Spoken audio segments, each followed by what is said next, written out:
much.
Welcome to the Secret Cellar!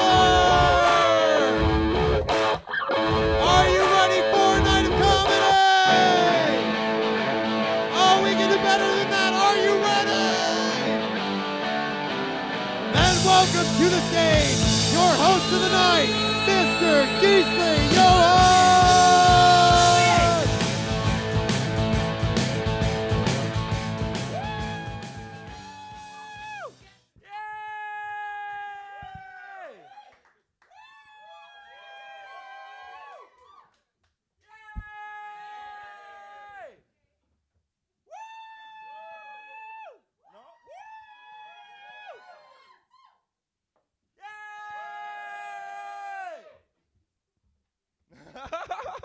It's going to be 2 hours of that. It's going to be awesome. It's going to be so good.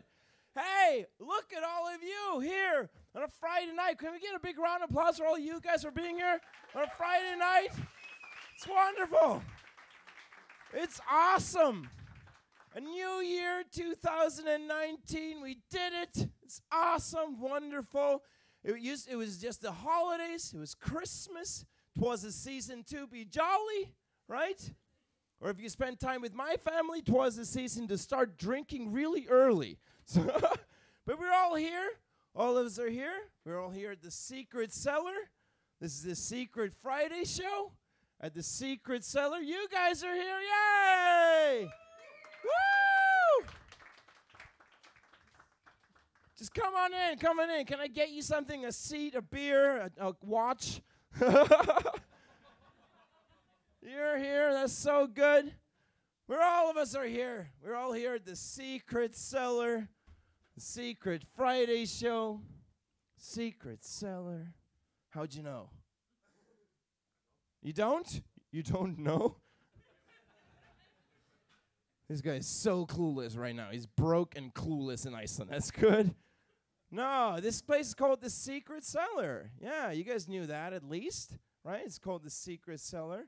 I don't think it's called the Secret Cellar because this cellar has a secret. It's not, sorry, I fucked up my own joke.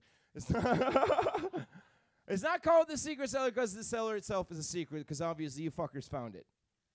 I think it's called the Secret Cellar because this cellar has a secret. There we go. No. Is there Icelandic people in here tonight? Yeah, okay. For those of you who are visiting us, this place wasn't always the Secret Cellar. It wasn't always, no. This used to be a different place, yeah. This place used to be called Strawberries. Icelandic people giggling. Oh, it used to be called Strawberries. Now, some of you are probably thinking, oh, strawberries, strawberries. It was named after a sweet, succulent fruit. This must have been a classy establishment. It wasn't. It really, really wasn't. Are there any Americans in here tonight? Yes, some of you. You, sir. You've heard of a strip club, right? Yeah? Strip clubs are everywhere? Not in Iceland, no. No. By law, legally, we can't have strip clubs in Iceland. No, we're progressive like that. We ban strip clubs. Can't have them. No. But we found a way around it. We call them champagne clubs. Yes. We're smart like that. Yeah, you see? We're smart like that. But a champagne club, it's slightly different from a strip club. See, in a champagne club, scantily clad women walk around, and they will not talk to you unless you buy them copious amounts of very, very expensive alcohol. So it's a lot like my relationship with my mother, in a way. Which was weird, because she worked here. But, it's...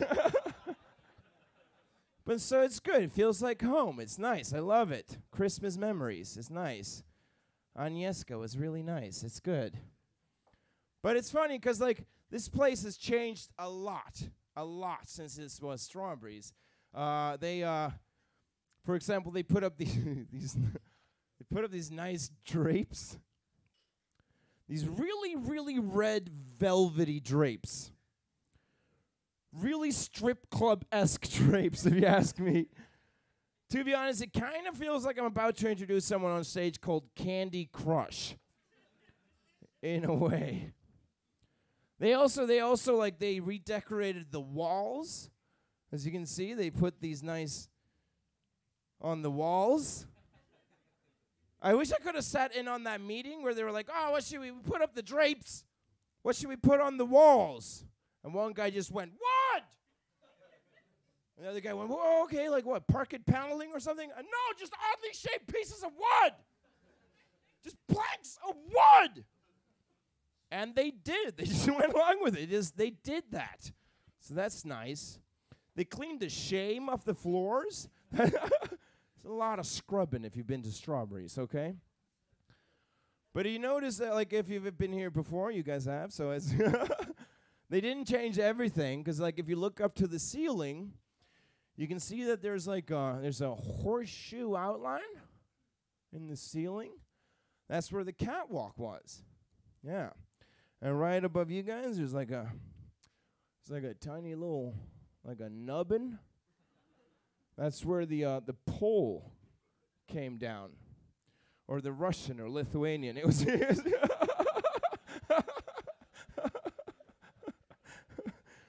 Oh, we all laugh, but it's sad but true. Agnieszka, bless her memory. It's weird. I'm sorry. It's weird to start off the show on this sad note. Those women are all now in a better place. Yeah, they're over at Crystals by the Art Museum. So if you go over there, say hi to Mom. She'll give you the family discount. It's going to be good.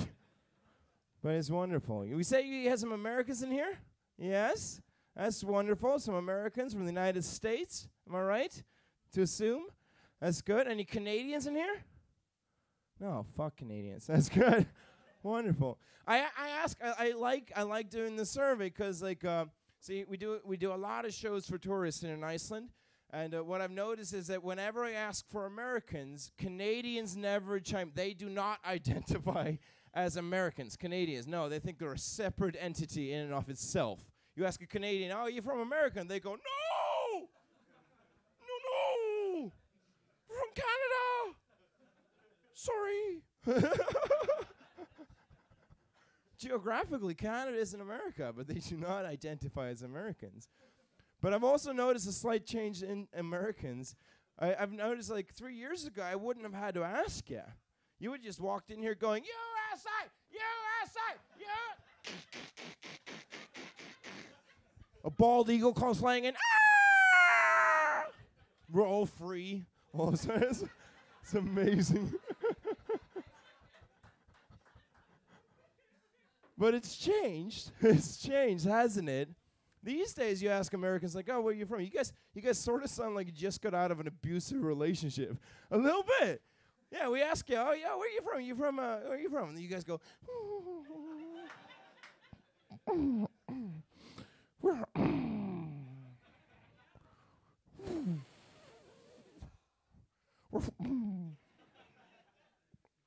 we're from the United States of America. And we, the rest of the world, we have to be like, no. It's okay. It's not you. It's him. It's him.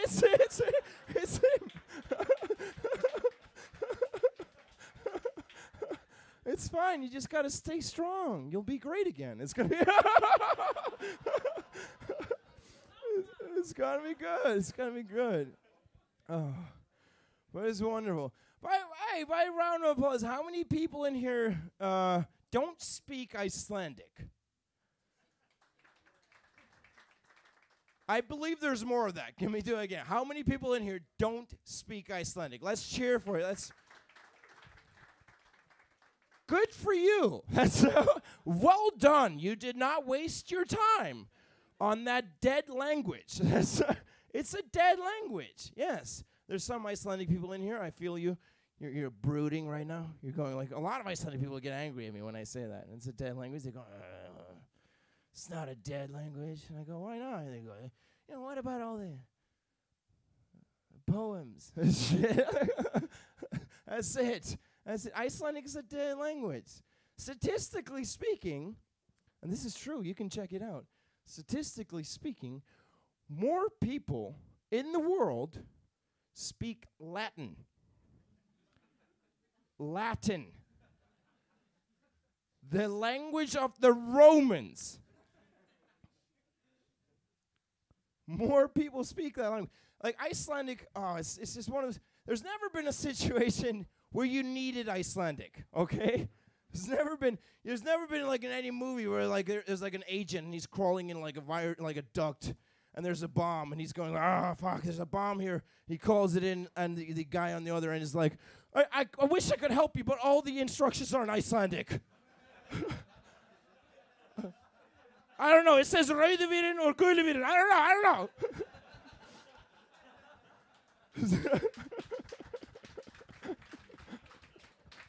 Never been a situation. Never. But you guys ready to get the show on the road? Yes? We got some amazing comedians coming on stage tonight. First comedian on tonight. Look, I wouldn't just say this about anyone, but he's my favorite comedian in the city, and you guys are all going to love him. Please welcome to the stage, incredibly funny, Aaron Sarabi, everyone.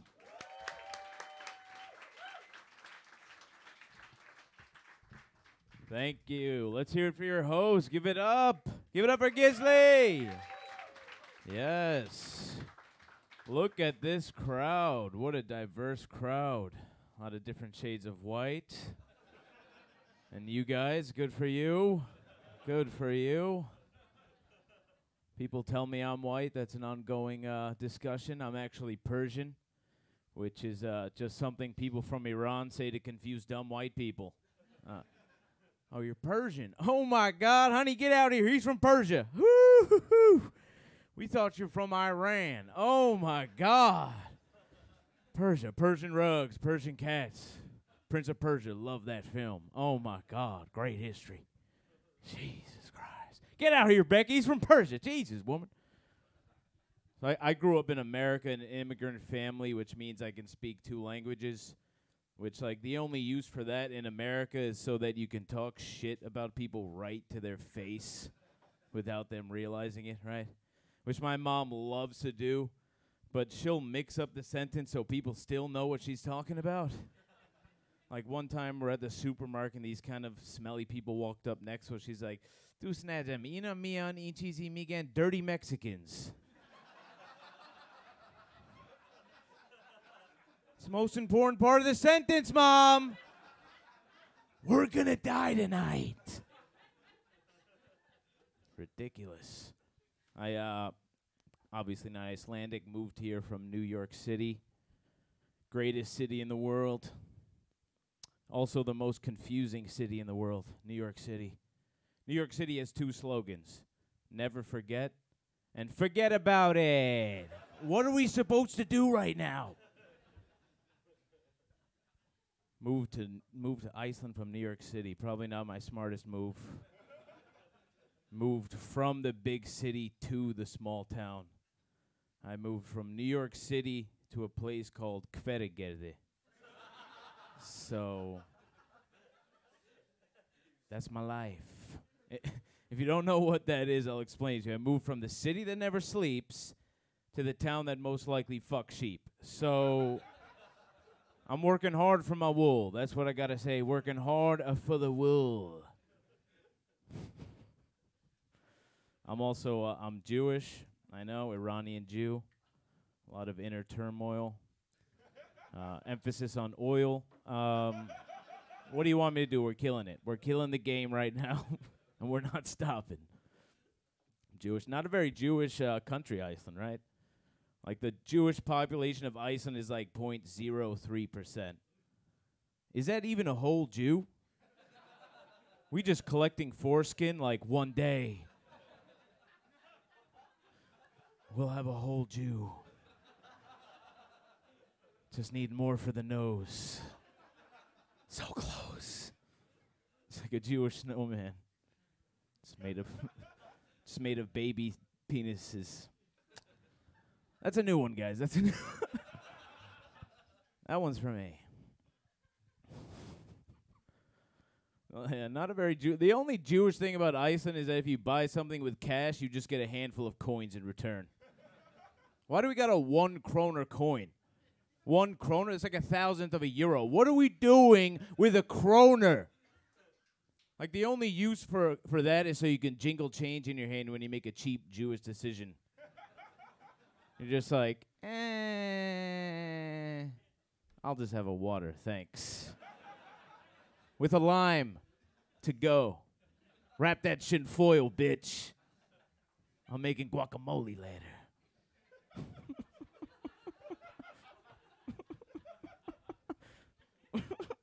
Save enough limes, man.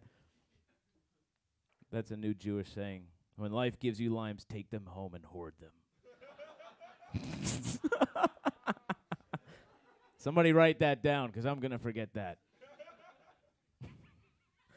It's going to win my Jewish Proverbs book. It costs $3 million. I like to say that I'm the only Jew in Iceland. That's kind of my thing. I was doing that at a show recently, and this girl came up to me afterwards. She's like, hey, it's all right. You're not alone. I'm Jewish. You should join the email list. You should join the Jewish email list. Let me get this right. There's a list with every Jew in the country. Yeah, I'm not falling for that one, Hannah. That is even your real name. Not going on any list unless your name's Schindler, all right? Put that in the proverb book.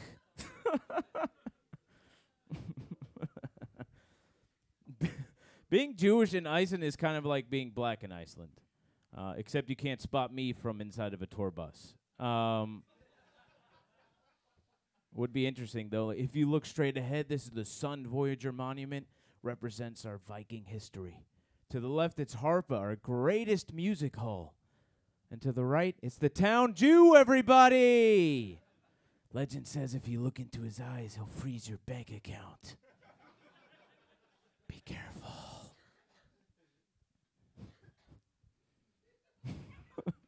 I moved here for love, though, right? Moved to Iceland for love, to be with my Icelandic wife. There's only 2 reasons to move to Iceland, right? For love, or if you're Polish.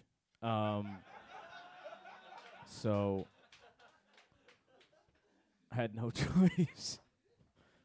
Trying to learn the language too. Right? Trying to learn Icelandic is not easy. I'm also cheap, so I just have a Polish woman teaching me Icelandic. Probably not the best thing to have a woman using her 4th language to teach you her 5th language. She can't answer shit. I'm like, how come you say this, but then you say this? She's like, oh, yes. You just have to know. What? There's no rules? This language is chaos. Like, no wonder it was made by the Vikings. They're like, we rape, we pillage, and sometimes we say this, but sometimes we say that. You know the letter, it's also ugh, so check that out. Put that in your proverb book, eating good.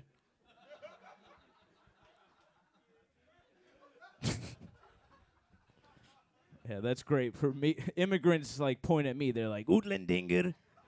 I'm like, what? Just give me some limes, man. No, I moved here for my wife, though. I love my wife. She's beautiful. I love when she wears makeup, too. She looks really pretty, but I feel like there's a limit of how much makeup she should wear.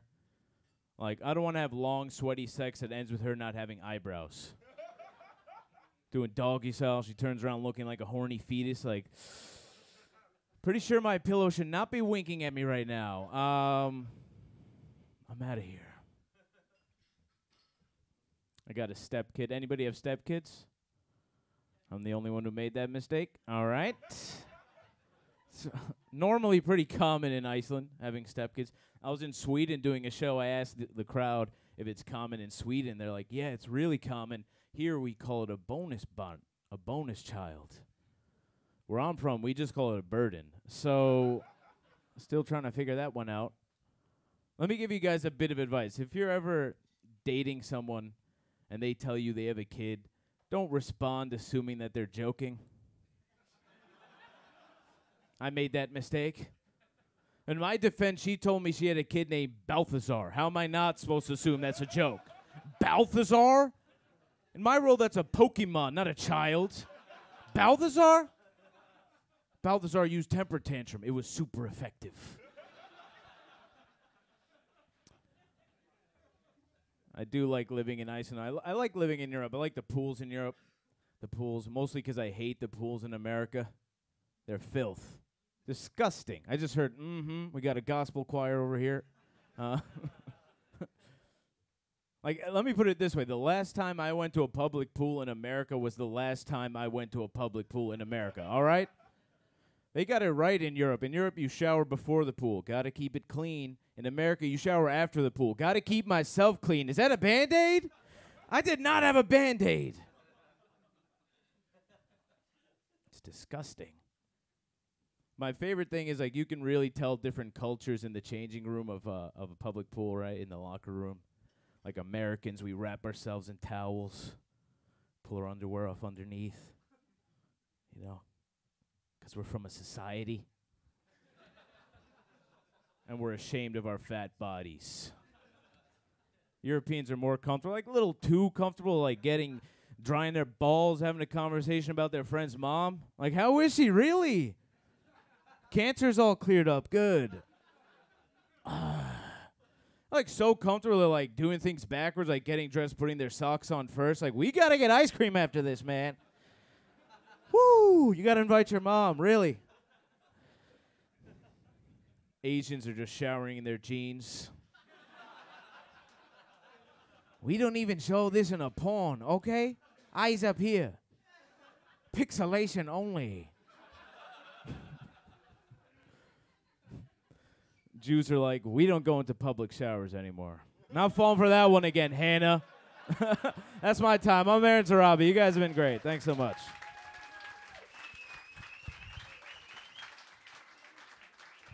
Aaron Zarabi, everyone, make some noise!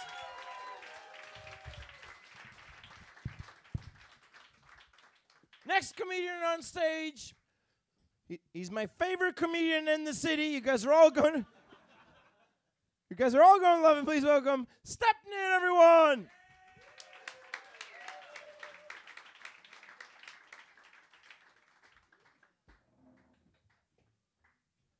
Hi. And yes, I am. What? Shit.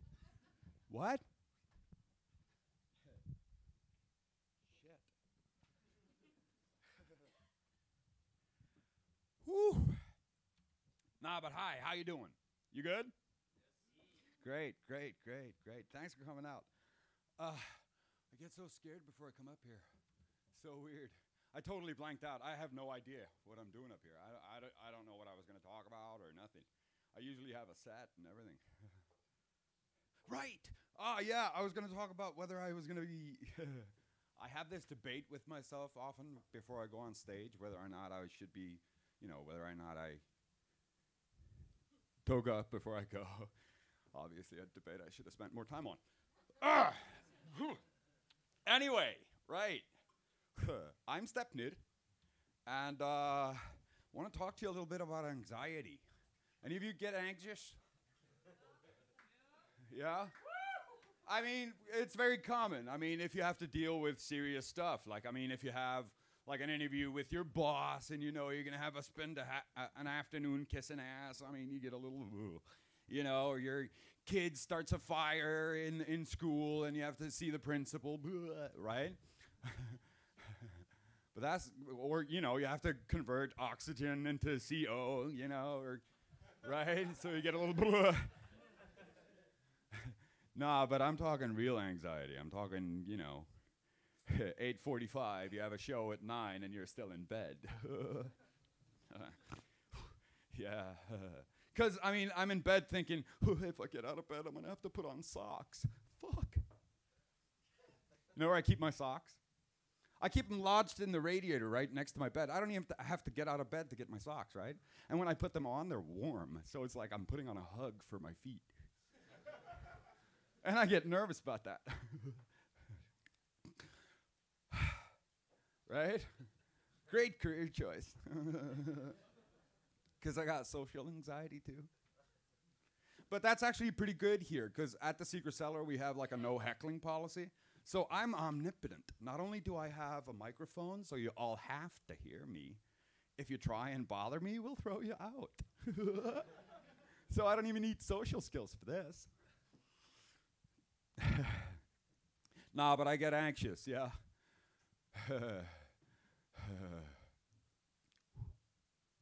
Any of you had kids? No? No Icelandic people in the room? Because if you don't have a kid and you're Icelandic, that either means that, you're gay and it's not legal for them to adopt yet, or you're 12. I started early. I had my first kid when I was 17.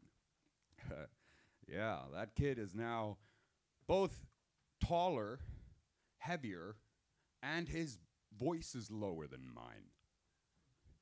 Mine. Right? So irritating. But a good thing is, though, that at age 12, he seemed to have said everything he had to say. Because he just sort of stopped talking. It was hard to get a syllable out of the kid. Because up until that time, he'd been on his way from Reykjavik to Akureyri with my father. My father said after 3.5 hours of driving, maybe we just look out the window for a little bit. Because the kid had not stopped. Hardly even stopped to breathe. Yeah? But at 12, he stopped. And this was very apparent. I took him to the movie theater the other day, and he's like 19 at this point.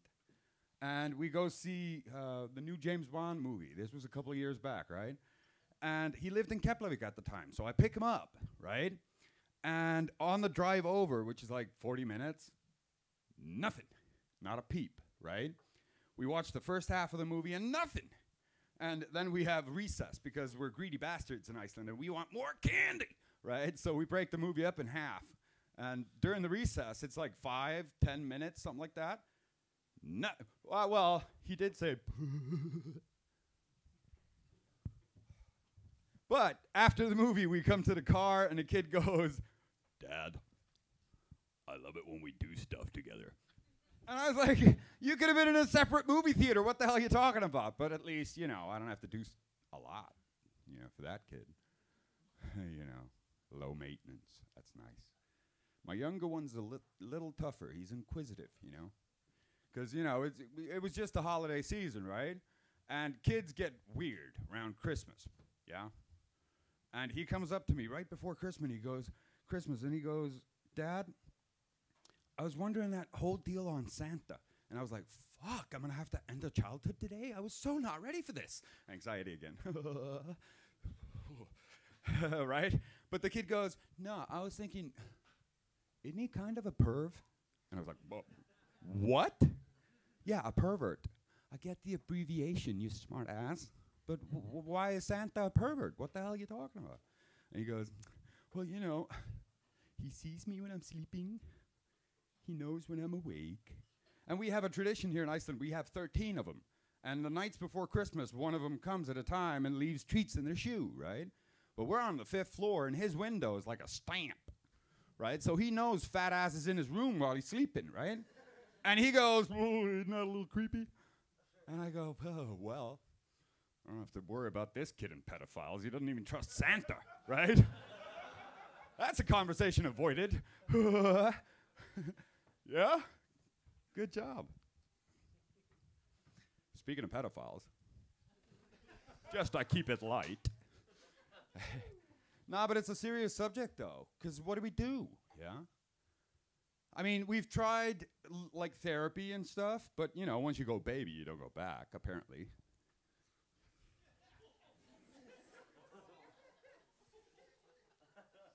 I'm sorry.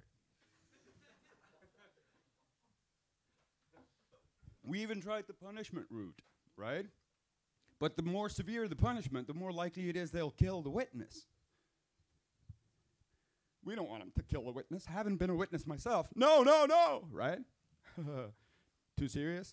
Sorry. No, laugh at it. It's fine. I'm over it.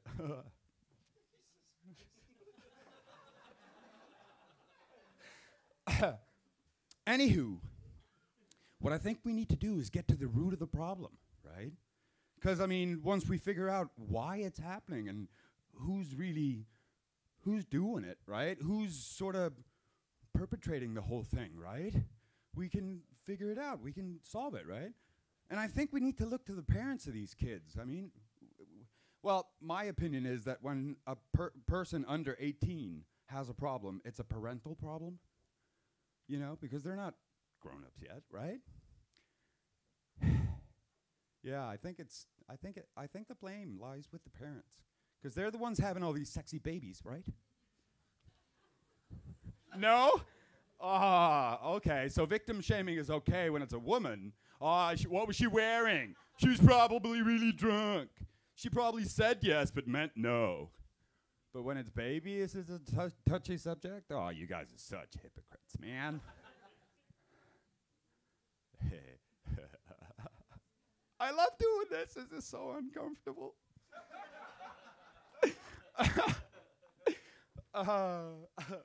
Any of you have like a bucket list? Yeah? Like things you want to do before you die, right?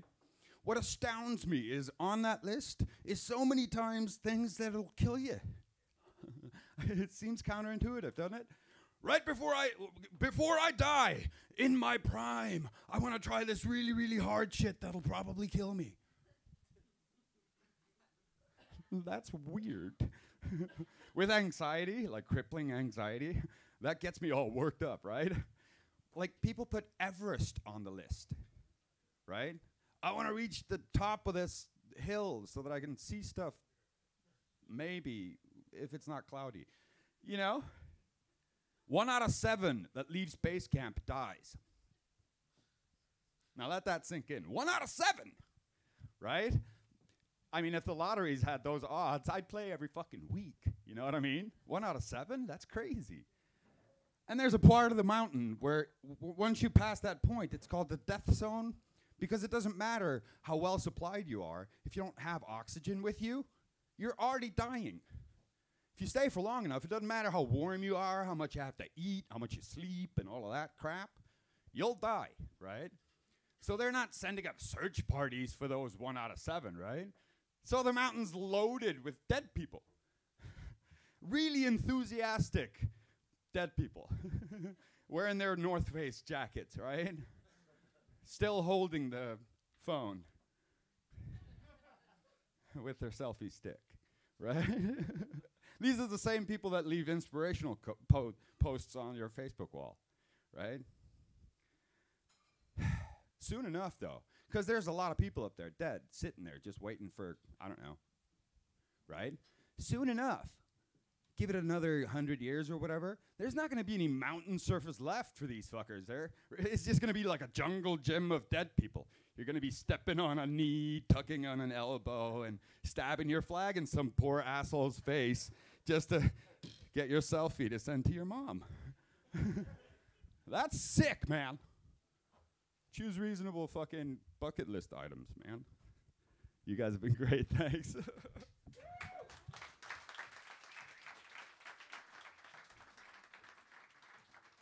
Stepner, everyone! Can you do a trigger warning afterwards? Is that too late? I don't know. Views of the comedians don't necessarily reflect the views of the Secret Service. You get the gist. Okay. Next comedian on stage, however, is my favorite comedian in the city. Please everyone welcome to the stage. Incredibly funny. Great, everyone!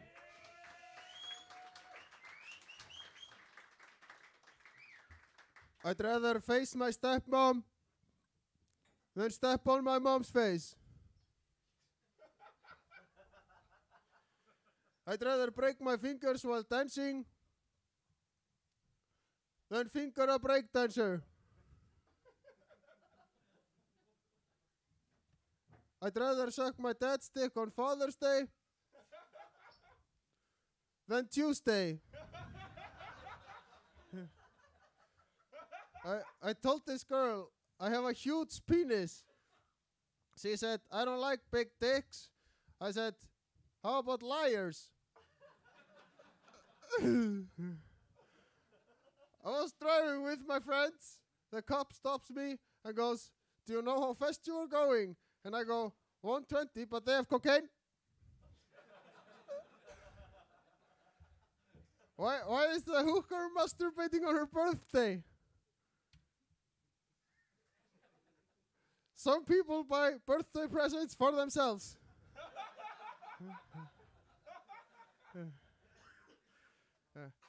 I couldn't masturbate at work until I got a job. So I've been working in a daycare center for 6 and 7-year-olds.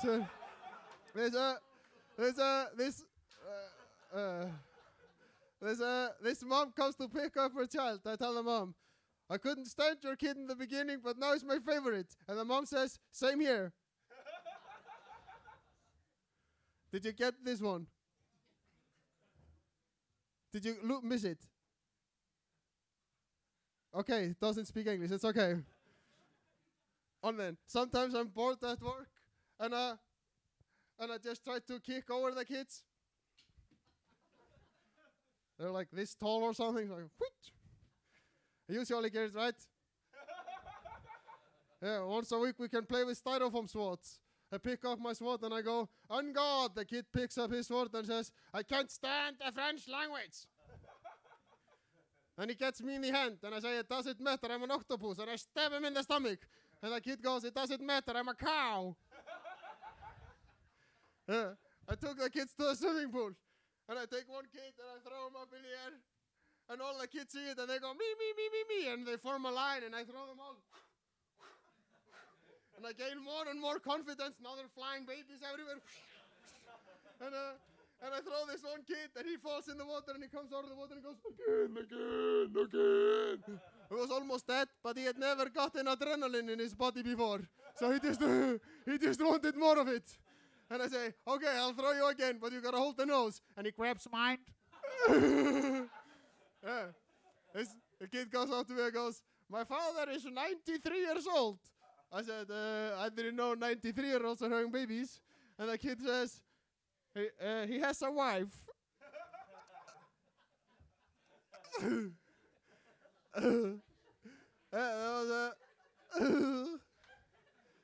Hvað Gísli, hvað ertu fyrirmynd á ensku? Role model. Guys, this guy should be a role model.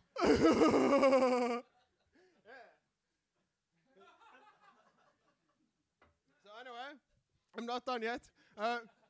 There was this kid there with like a Hitler haircut. And he fell on a bicycle and he got a boo-boo right to the Hitler spot.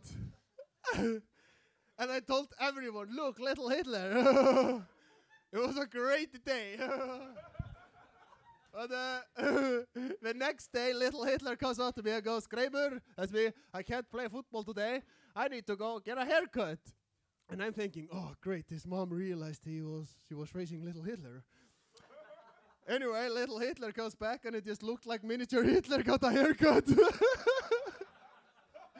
So we play football and he's in the goal. I shoot from the midfield. And little Hitler saves it. He goes, and he goes, ow! And I go, great save, but next time just use one hand.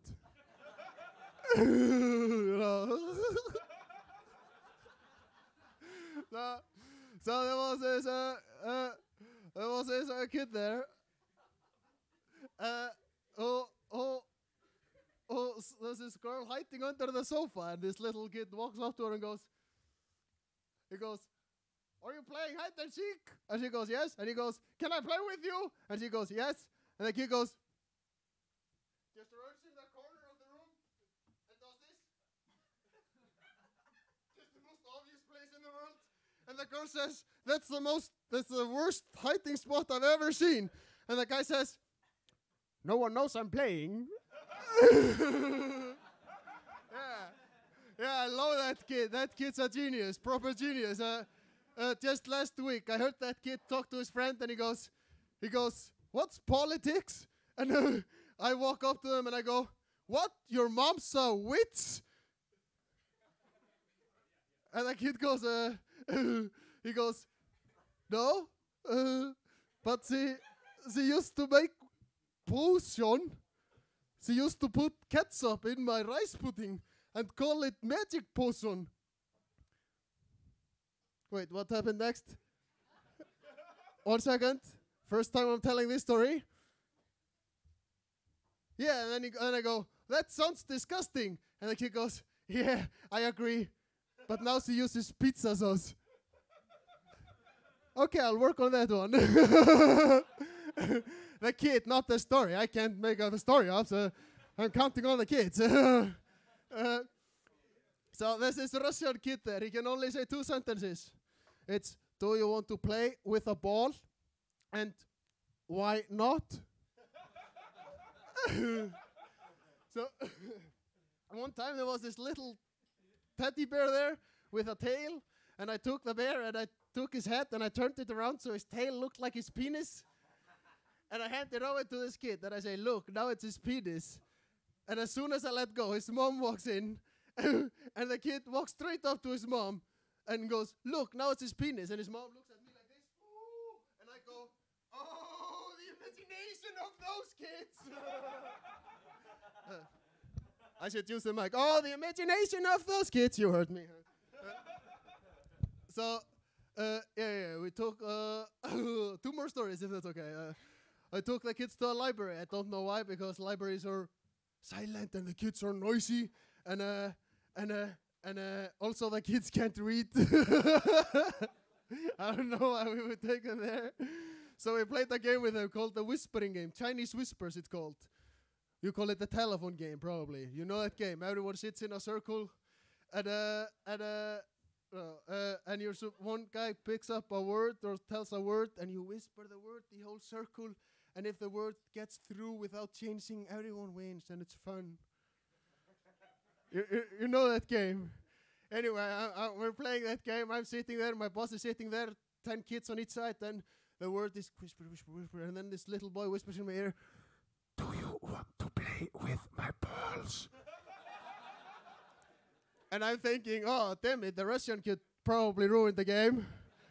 But I'm not gonna ruin the game. I have to look at my boss and whisper into the ear of a 6-year-old girl, "Do you want to play with my balls?" And then I look, and I still have my job. That's fine. Just one more story. Thank you. You've been amazing. One time I was outside playing with the kids, and I take the hands of the kid and I start to do this thing, and the kid is like, "This is fun!" And he goes, "This is fun!" And all the other kids see it, and it's like the swimming pool. They all form a line, and I start to do it one by one. And some of the kids in the line goes to the other staff member. So he's doing it now also.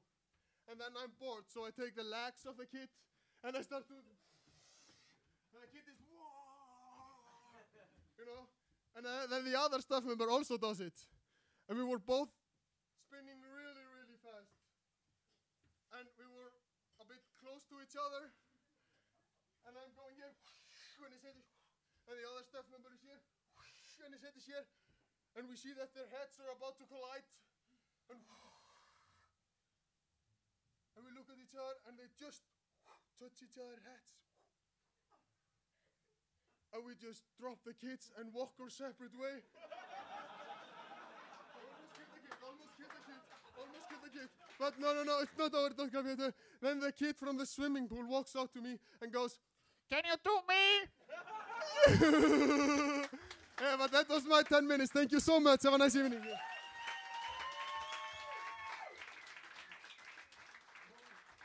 Let's hear it for Grape, everyone!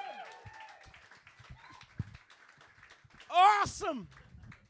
Now, next comedian on stage is my favorite comedian in the city. You guys are all going to love him. Please welcome Devin Keast, everyone! That's Easily Your Host. Why don't you keep it going for Easily Your Host? Keep it, yeah. Yes.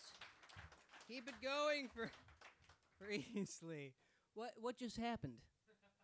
What? I mean, I think I enjoyed it as much as the rest of you, but honestly, what just happened? It's really great to be here. Hi.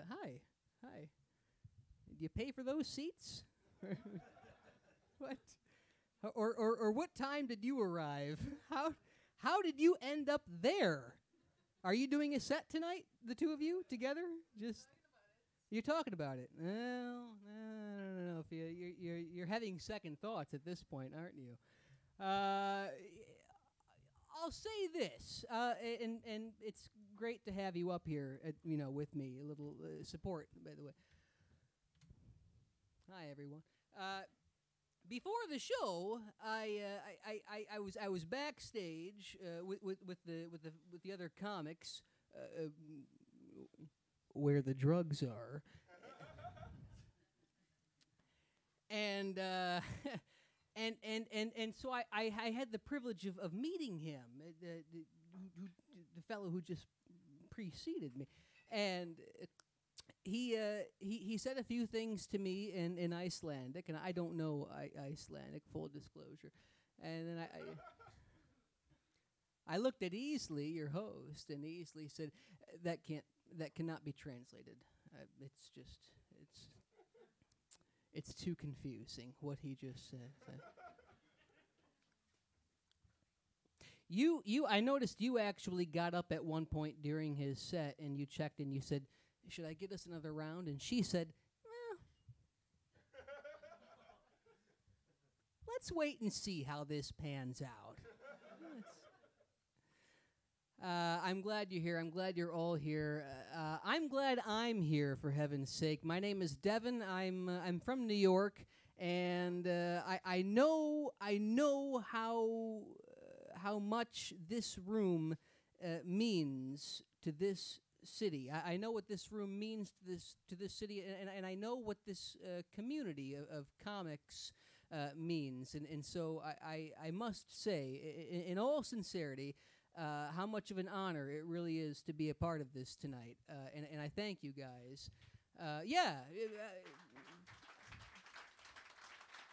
Absolutely. Yeah, I mean that. I'm a touring comic out of New York City, and sometimes people go, "Oh, New York City, that's the greatest city for comedy in the world." Well, okay, maybe, but the thing is about New York City, there is a comedy club on every corner in New York, and so it's starting to get to the point where you might just be hanging out behind the gas station having cigarettes with the gang, and then somebody will just show up and go, "Hey, you want to be in a comedy show? You got a joke about airplane food? Okay." So my point is, you guys are really you're rolling the dice on me. You really. So it's good to be here. It's good to be in this room. This room specifically. This is I understand this used to be a gentleman's club. This used to be a strip club. Yeah, that's great. That's I'll say this as a touring comic. This is compared to most places I've played. This is a country club.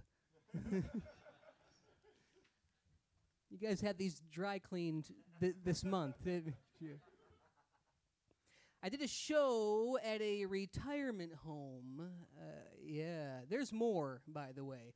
I did a show at a retirement home a few weeks back. It was a 2:00 show following dinner.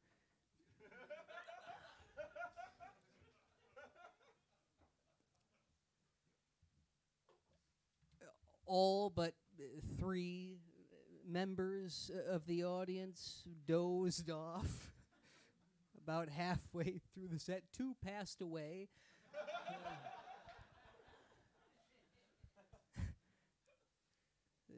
Just one guy holding out. He was expecting me to be hosting bingo.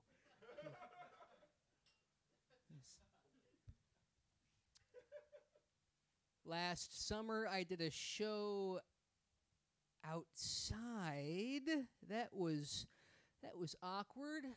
I don't know, fellow comics, if you've ever done a show outside. There were actual crickets. Thank you. I couldn't do anything about it. Thank you, but there's nothing I could have done. It's just insulting, though.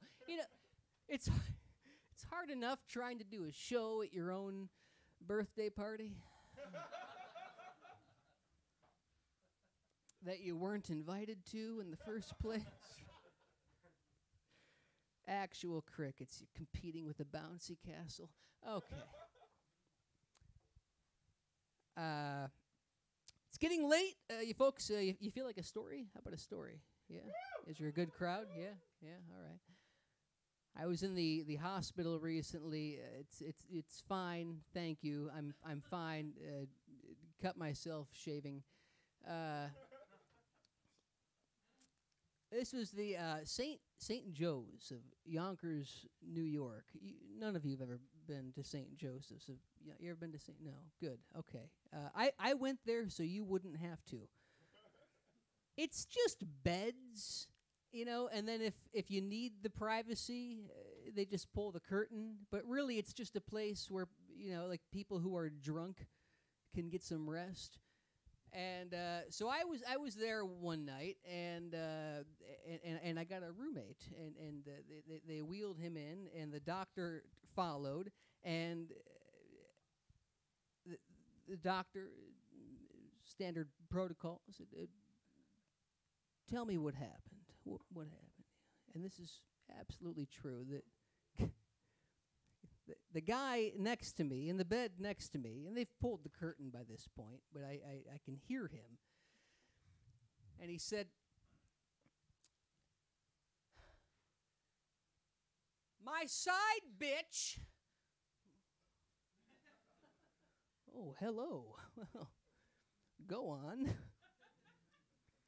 "My side bitch gave me chlamydia.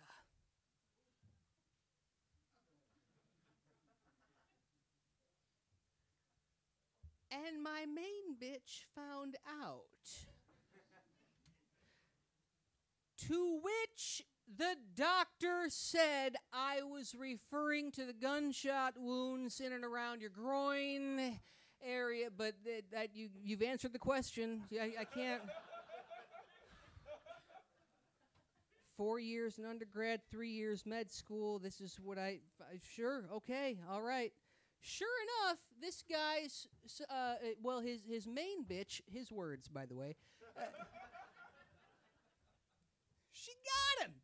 She shot him in the dick, and the dick, and the dick, and the dick, and the dick, and the dick, and the dick, and the dick, and the dick, and the dick, and the dick, and the dick, and the dick, and the dick, and the dick, and she shot. And I got to see the X-rays. That's true, by the way. He was well endowed. That means black. Bullseye! She nailed it! This guy... All right, so to his credit, in pretty good spirits for having taken a few shots to the dick, and once the doctor left the room, and he knew I was on the other side of the curtain, he turned and he said, "My man, have you ever been shot in the dick?" I've never even had a side bitch.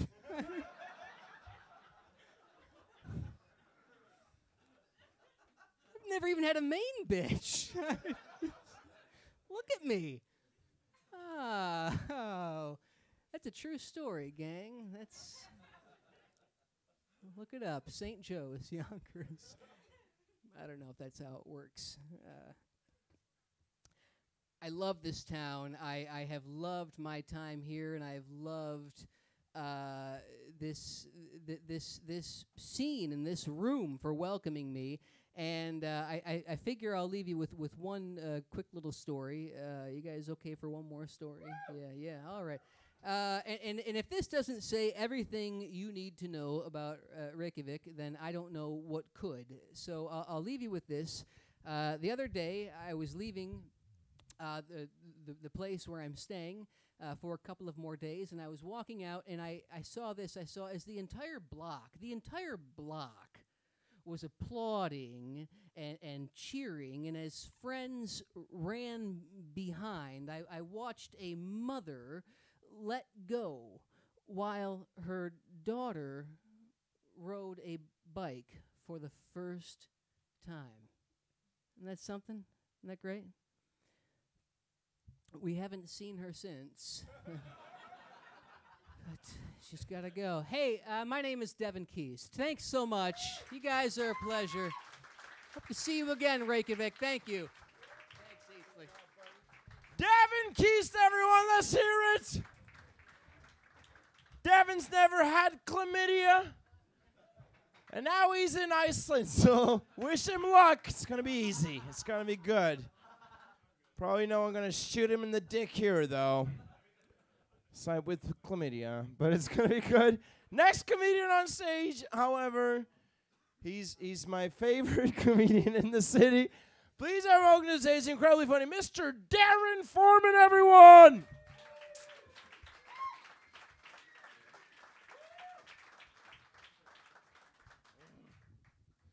All right, everybody. I'm going to apologize from the very beginning. I'm a little trying to catch up. I'm a little under the weather.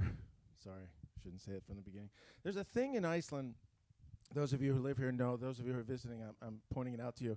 It's a game I used to play called Spot the Vomit. On any Saturday or Sunday morning on any street in Reykjavik, you're going to find vomit on the ground. I'm not kidding. People throw up a lot here. For some reason, they don't go in the bathrooms or the bushes or anything. They just throw up on the street. And I've been giving people shit for so long. I've lived here for a long time. I'm obviously not Icelandic. And like 3 hours ago, it happened to me.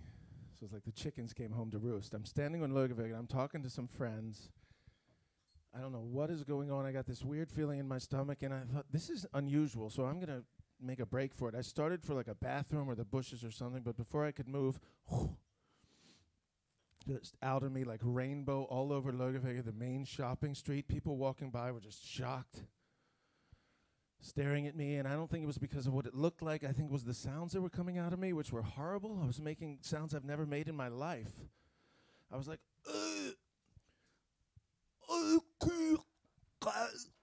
and two Danish people answered me.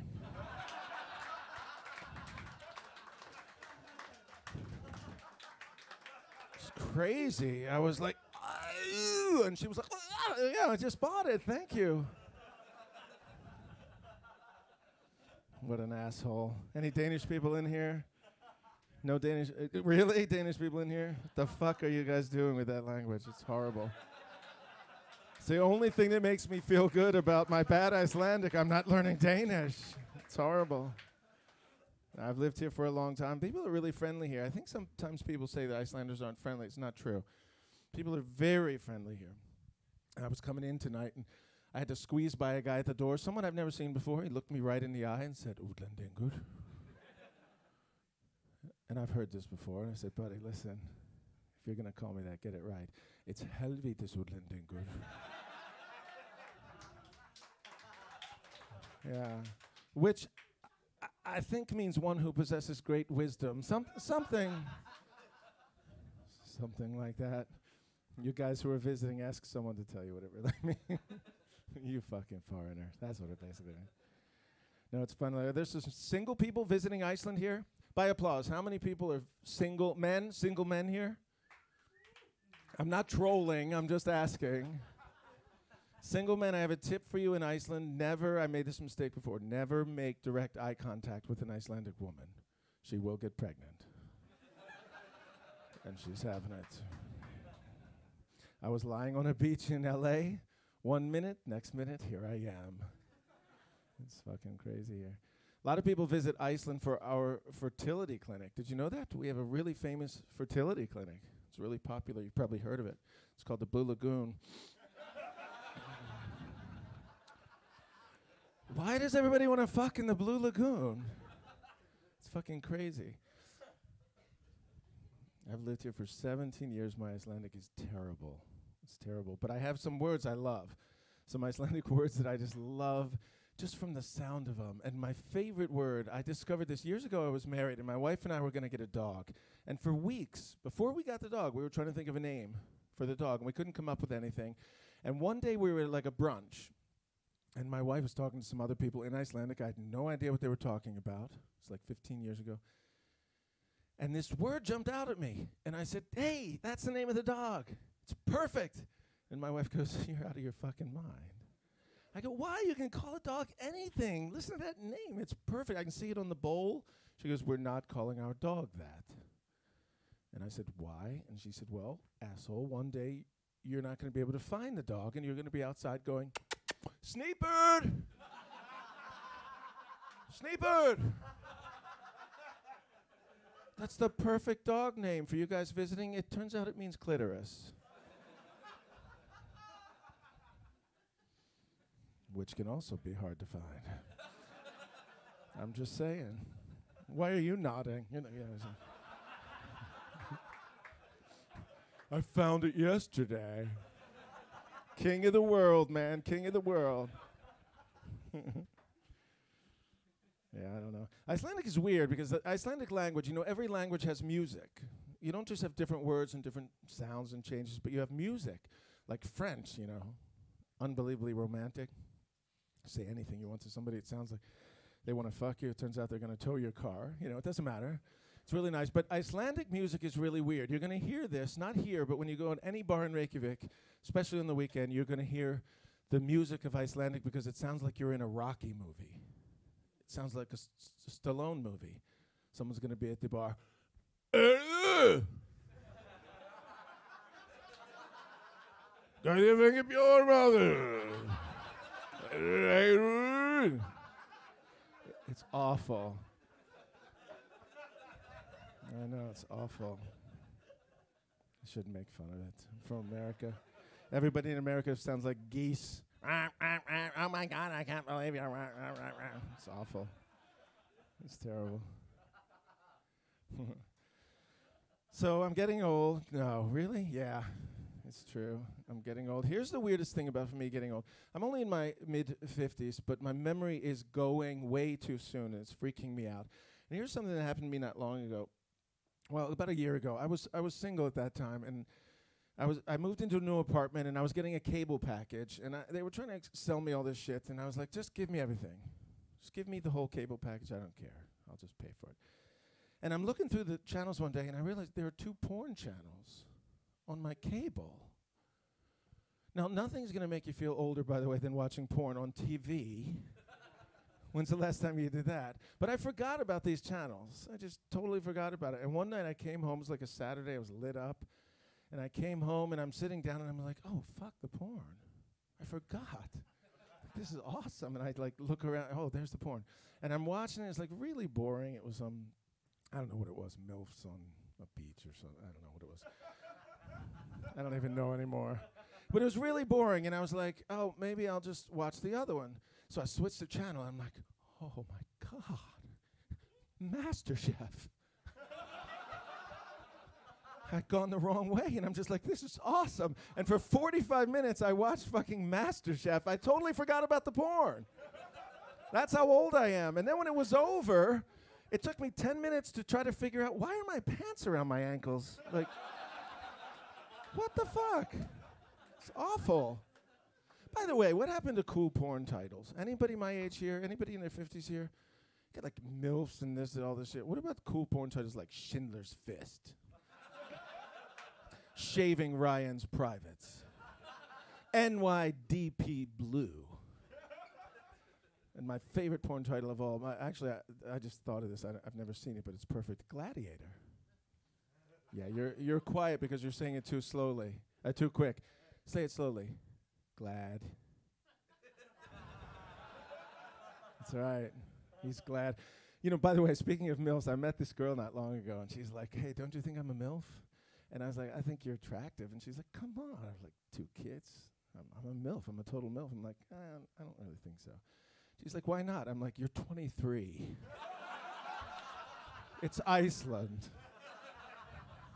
So here's the thing. Sex is weird for me, and it's because of my parents. When I was growing up, I'm just from a different generation. My parents, they didn't want to be friends with us like we are with our kids today. Everything was like, they just keep a distance. And they told us, anytime we asked them anything personal, anything important, they just made up some bullshit just to keep us at bay. And it happened with sex, and it fucked me up for a long time, because once I was riding with my parents in a car, and we were passing a horse farm. And as we were passing by, all of a sudden 2 horses are fucking. I'd never seen that before. One horse is on the other. I was like, what is that? We asked my parents, what are they doing? And this is the explanation my dad came up with. One horse is sick, and the other's pushing him to the hospital. Seriously? That's what came into your brain? I was so traumatized for so many years. I was like, please don't get sick.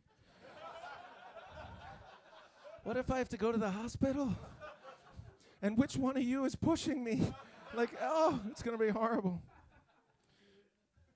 It fucked me up with sex. And then here, I was meeting weird women here.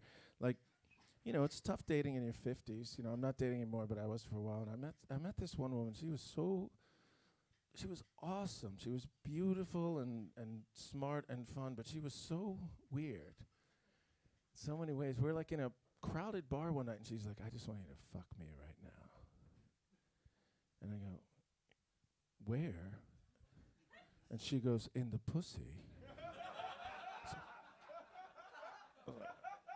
I was glad I didn't volunteer what I was thinking. I was like, it's crazy. And then one night she says to me, let's do something a little different. Let's 68. I go, what? She goes, yeah, let's just do a 68.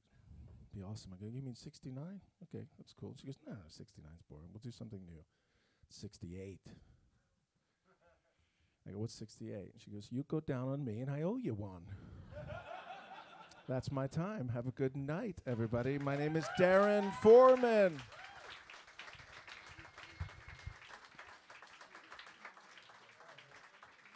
Let's hear for Darren Foreman, everyone! All right, guys, so we're going to take a short break. So this is the time for you to stand up, stretch your legs, go to the bar, buy some liquor or booze. You can go to the smoking area upstairs, smoke your cigarettes, the bathroom, do your drugs. You know the drill, okay? But we'll see you back in about 10, 15 minutes with 4 more amazing comedians. Thank you!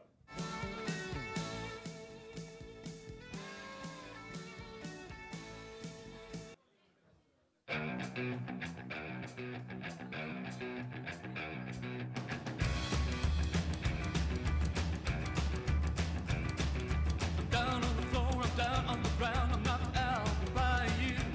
It's like a teenage crush in a sugar can with the day past overdue. Every night at 8 o'clock, they bust me and call it to be. I'm all set up and I'm ready to go. I gotta be there to turn you on. There's bad news on your pretty red lips. Sad blues with the wiggle of hips. Bad news from your pretty red lips. Sad blues from a pretty mouth. They just talk to me all night long. Come on. A hurricane moves from way down south, and there's a gang war in the west. Your hair's in place, your makeup's great, and you're strictly business dressed. It's a flood in the east, an assassin of a king, and the report of a missing flight. You turn to the left, you turn to the right, and then you wish me a nice night. And there's bad news from your pretty red lips. Sad blues with the wiggle of hips. Bad news from your pretty red mouth. Sad blues.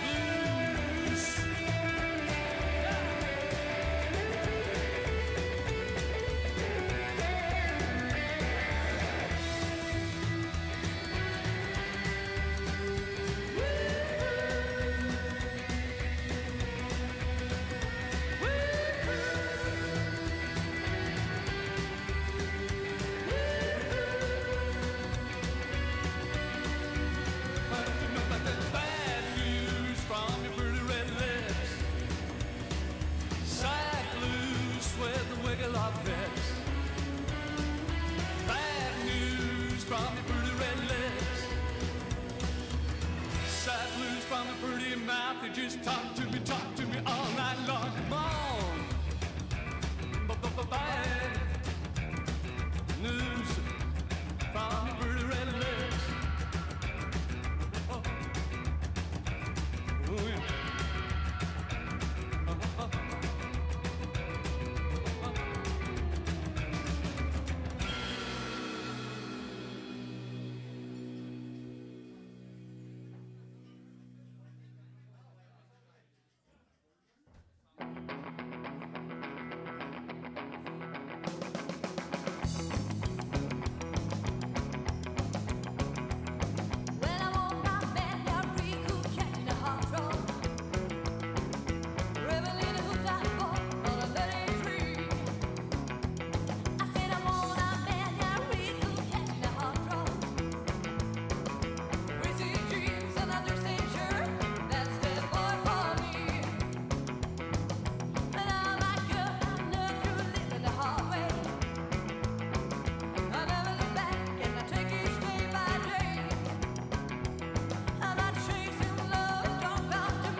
get married. Stop this cold. I'm ready. I'm ready, ready as I can be. I'm ready. I'm ready. I'm ready for you. If you're ready, ready for me. When the clouds are falling, it's starting to rain. Let's get married out of ring. I'm ready. Ready, ready as I can be. I'm ready. Yes, I'm ready. I'm ready for you. If you're ready, ready for me.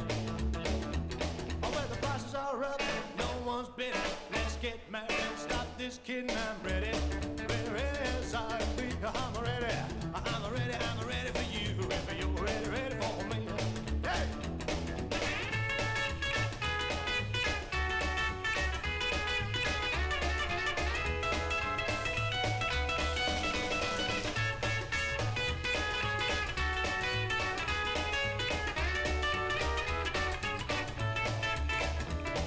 The clouds are falling, starting to rain.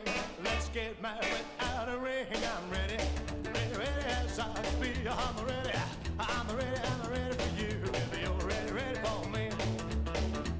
And the prices are up, no one's bidding. Let's get married, stop this kidding. I'm ready, ready, ready as I can be. I'm ready, I'm ready, I'm ready for you. If you're ready, ready for me.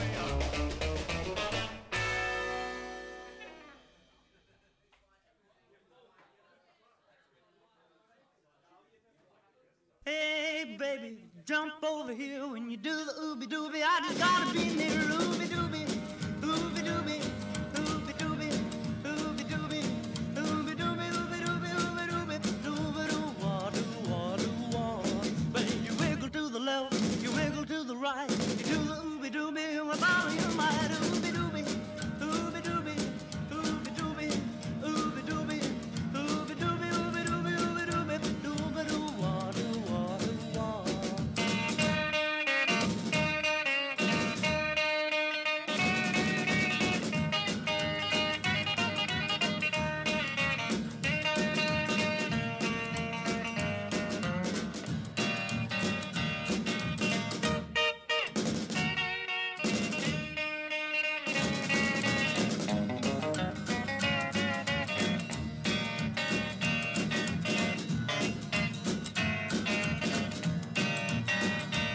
Well, you wiggle and you shake like a big rattlesnake. You do the ooby dooby till you think your heart will break. Ooby dooby, ooby dooby, ooby dooby, ooby dooby, ooby dooby, ooby dooby, ooby dooby, dooby doo wah doo wah doo wah.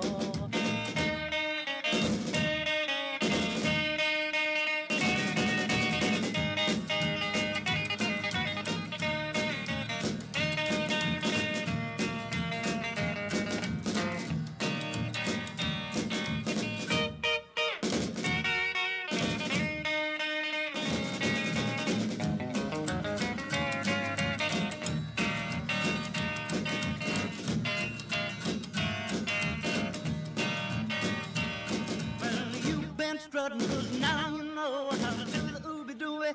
Baby, let's go ooby dooby, ooby dooby, ooby dooby, ooby dooby, ooby dooby, ooby dooby, ooby dooby, dooby doo wah doo wah doo wah.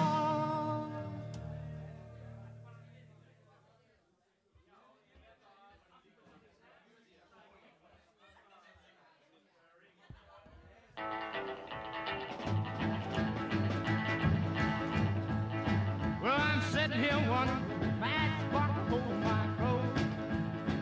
Yeah, I'm sitting here wondering, that's what holds my clothes.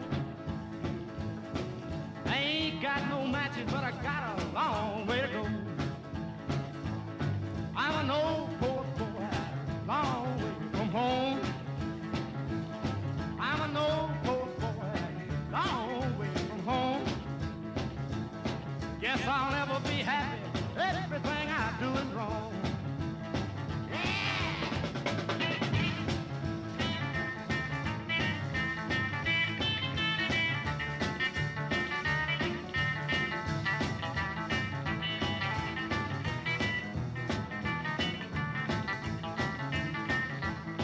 Well, let me be your little dog till your big dog come. Let me be your little dog till your big dog come. When the big dog gets here, show him what this little puppy done.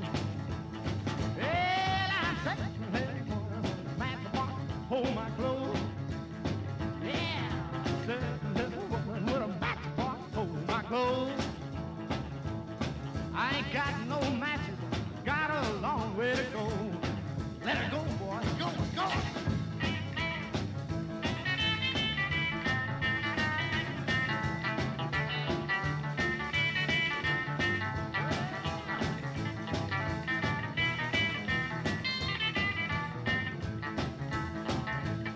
When I'm sitting here wondering, matchbox hold my clothes. Baby, I'm sitting here wondering, will a matchbox hold my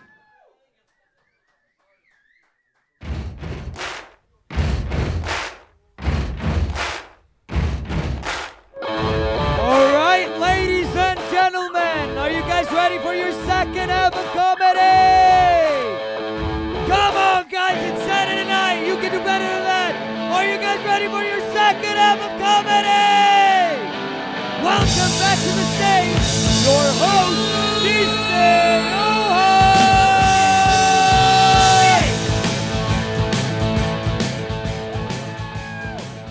Yeah, we're back. Hey, guys, you guys are an awesome audience. Can we get a round of applause for you guys again? Let's hear it. Can we also get a big round of applause for all the comedians that performed in the first half? Let's hear that one more time. It's so good. We're all here together in Iceland. In Iceland, the show's running a little late, but that's fine. That's fine. You're in Iceland. That's custom here. We're running a little late, going late. That's custom in Iceland. We're not good with time, you see, here in Iceland. No, we're pretty bad with time in Iceland in general. Contrary to our German cousins, we're really, really bad with time. See, in Iceland, we have a lot of late things. We have late buses, right? I don't know if some of you are taking the bus. Buses are always late. We have late paychecks, never get paid on time. We have late periods, right? So all these, we're bad with time. Time management, not one of our strong suits. I was late the other day. I arrived late at a show, and as I arrived, the host, he came up to me, and he was like, "Oh, good, good, good. You're finally here. We're going to put you on next. You're like a high-energy comic." And I went, fuck. How does he know I'm high? That's spot on, man. I also had a Red Bull. I used to be a psychic, not a comic. That's good reading, man. But it's just the thing. That's the thing. In Iceland, we're not good with time. And I think it's genetics. If otherwise I would have to accept responsibility. I can deal with that. Accepting responsibility. No, but I think it is genetics. Is there a geneticist in here tonight? Are you really? No? Good. So it's genetics. That's why we're not good with time in Iceland. I think it is because 1,000 years ago, when we arrived in Iceland, right, as Vikings, right, we arrived here in Iceland.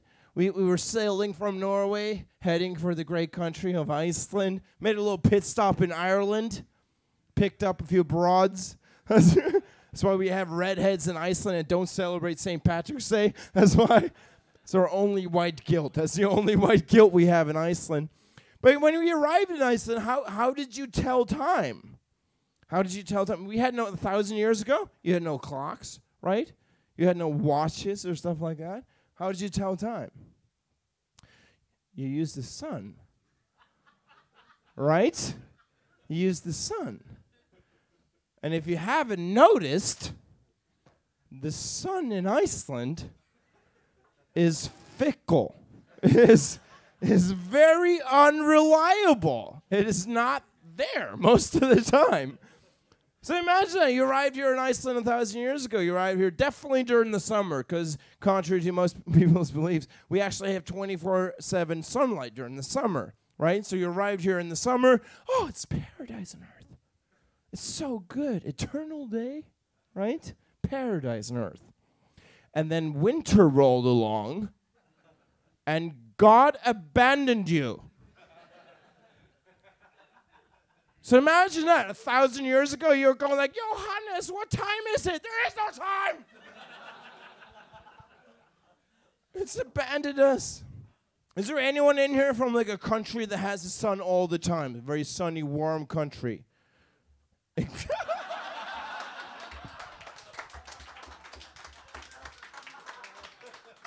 England. Maybe 500 years ago, that was true. I don't know where it was the empire where the sun never set. But you guys have regressed. It's not the same anymore. Why are you guys in Iceland? You had too much sun at home. I know that's not true because you're probably sitting at home going like, oh, what's a place that has less sun and is more dark that we could visit? And here you are. But is there anyone here from like, I'm going to assume you guys are? You're from England as well? Really? Oh, that's funny. I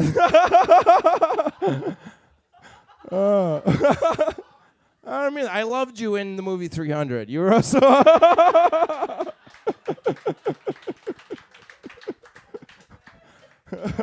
We're not racist in Iceland. We're just racially ignorant. We've never had anyone darker than us. That's for 1,000 years. But is there anyone in here that actually from like a country that has the sun? No, fuck you, England. Where are you from? What? Italy? It's too hot for you? Fuck you. It's too hot for you? Global warming? Get out of here. Come on. Global warming is the best thing that's happened to Iceland ever. I've actually had this lifelong dream of being able to play the bongos on a beach, right? And it's actually coming true slowly that I could actually do it. But you from Italy? The roads are melting in the summertime? Okay, don't drive. You guys all use scooters anyway. You're going to be fine. That's wonderful. But you have the sun there all the time. There's a winter, but it's still sun there. What? Tell me. Wait, hang on. Just hang on to that thought for a little bit, because I want to know a little bit. What's the sun like? No, because trust me. Please tell me about it.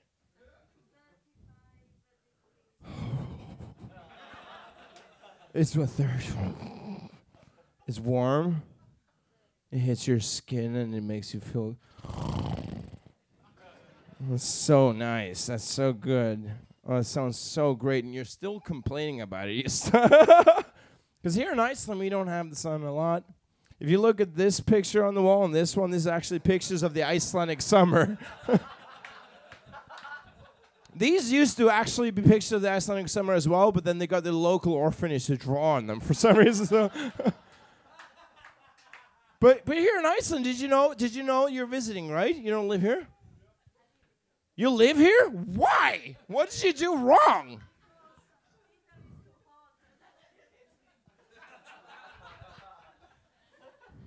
I feel like if you're moving here from Italy, you would have to exchange your passport with someone from Iceland to do some good in the world. Because here's the thing. Do you know that in Iceland, they spike our milk? Did you know that? They spike our milk. You're nodding. They spike our milk. Yeah, they put vitamin D. The government. They put vitamin D into our milk. They put the sun into our milk so we don't kill ourselves. That's true, England. Xerxes, but it's true. But it's true. So if you're lactose intolerant, you're fucked. You have no chance whatsoever. It's so bad. And you're from Italy. I'm not saying, but like, is there anyone? I recently managed to save up enough money, and I went and I visited a different country. I went to Portugal. Have you been to Portugal? Yeah? Yeah? Is there anyone in here from Portugal? No, they can't afford to travel. Why? You can't travel on food stamps. That's just a fact. It's not my fault their economy's in the shitter. Come on. But it was so good there. It was so good there. You can agree? I love Portugal. It was amazing. They have 30 degrees Celsius weather. For the Americans in the room, that's 1.5 billion Fahrenheit, I think so. And 2 bananas. I don't know if Fahrenheit works. There's always the weather news. There's a weatherman going, so in Texas, we have a slight wind and 2 avocados. You're like, the fuck does Fahrenheit mean? Get with the times. Fucking idiots. But it was so good there. It was so good. When I was in Portugal, I did stand-up comedy there. And after the show, the Portuguese comedians, they have them. Yeah. They need to laugh. Trust me. But but after the show, the Portuguese comedians, they came up to me and they were like, oh, you do stand-up comedy in Iceland? And I went, yeah. And they were like, do you get paid a lot? And I went, they pay us in beer, which is a lot of money when you find out how much beer costs in Iceland, okay? That's a month's wage if you have a habit, okay? But it's so good. On the first day in Portugal, I went to the ATM and I withdrew like €100 bill, and I went up to my friend who I was visiting. I was like, hey, it's our first day here in Portugal, right? How about we, go a little crazy, right? A little loose, right? Maybe you go to the bar, buy a couple of drinks or something. He said, how much money do you withdraw? I said, €100. He said, you can buy 100 beers. 100 beers. And I did. I bought 100 beers. I was like, you get a beer, you get a beer, you get a beer, you get a beer, I get a beer. I'm a king here. This country's amazing. It was so good. That was the first day. You do the math. I was there for 2 weeks. That's 1,400 beers. It was so good. Have you ever visited a place where it was so good being there? Like coming back home was hard. Like as a kid, you go to a friend's house and he had a PlayStation, right? And you have to come back home and play with rocks and bones. That's what that felt like. Come back home. Drugs are legal there? Yeah. I don't know, because you're the only one who's been to Portugal, apparently. But drugs are legal. They're not legal, but they're not illegal, okay? It's like a very fine gray line, apparently. So, like, yeah. But still, on every street corner, there's a guy going, hashish, marijuana, cocaine, and you're like, yes, please! Por favor. Senor, that's obrigado. Such service. It's amazing. Here in Iceland, you call up your drug dealer, you're like, hey, I need cocaine. And your drug dealer, he's like, yeah, I can get it to you on Thursday. I'm not sure you understand how cocaine works, okay? I'm making bad decisions now, okay? I'm not going to schedule in on Thursday after yoga. Cocaine, that's not how that works. You guys ready for the first comedian of the second half?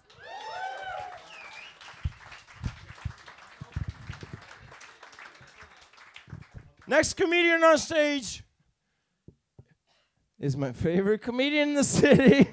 Please, everyone, welcome to the stage, Max Boyajian.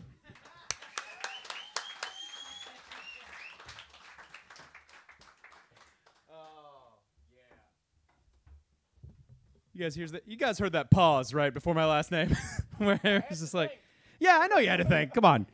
I was here on Wednesday, and he brought me up, and he'd never seen my name before, and he brought me up as Max Boy Asian. Max Boy Asian. I have a phonetic last name, but it's just weird to be in Iceland where everything is a long word with a J in it, and they can't figure it out. Like where it's like. But yeah, my name is Max Boyajian. Hello. That name is super Armenian. I know it's a hard sell to like tell people that I'm Armenian because I don't have like chest hair and gold chains. So it's a rough look. But like, here's how you can always tell anyone's Armenian. It's just their last name every single time. IAN finishes every Armenian last name. So you have like Boyajian, right? Kardashian, IAN. You have who now?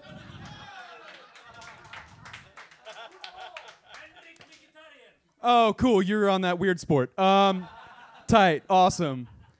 We have fun things to do in the United States. Oh shit. I'm here visiting from the U.S. No, there's not a lot of famous Armenians, so Yeah, it was probably that genocide, huh?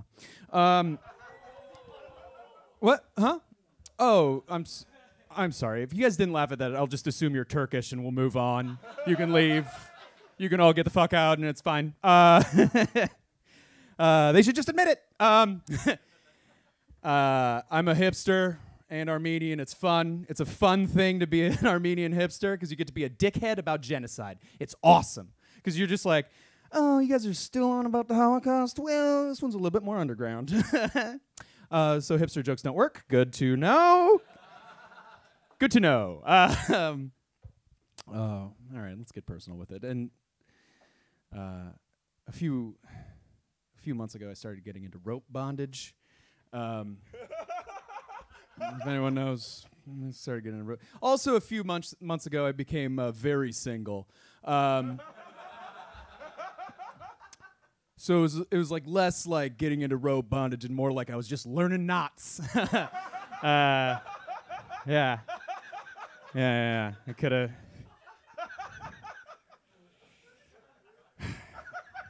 I could have gotten into fishing and been not creepy, but instead I'm not creepy. That is the first and only pun I'm going to tell you. And I'm sorry, and you're welcome. I have a notebook here. I'm a little bit rusty. I've taken a little bit of a hiatus, but I was on vacation, and I was like, I'm in Iceland. I can say whatever the fuck I want. I'm never going to see these people again. It's going to be fun.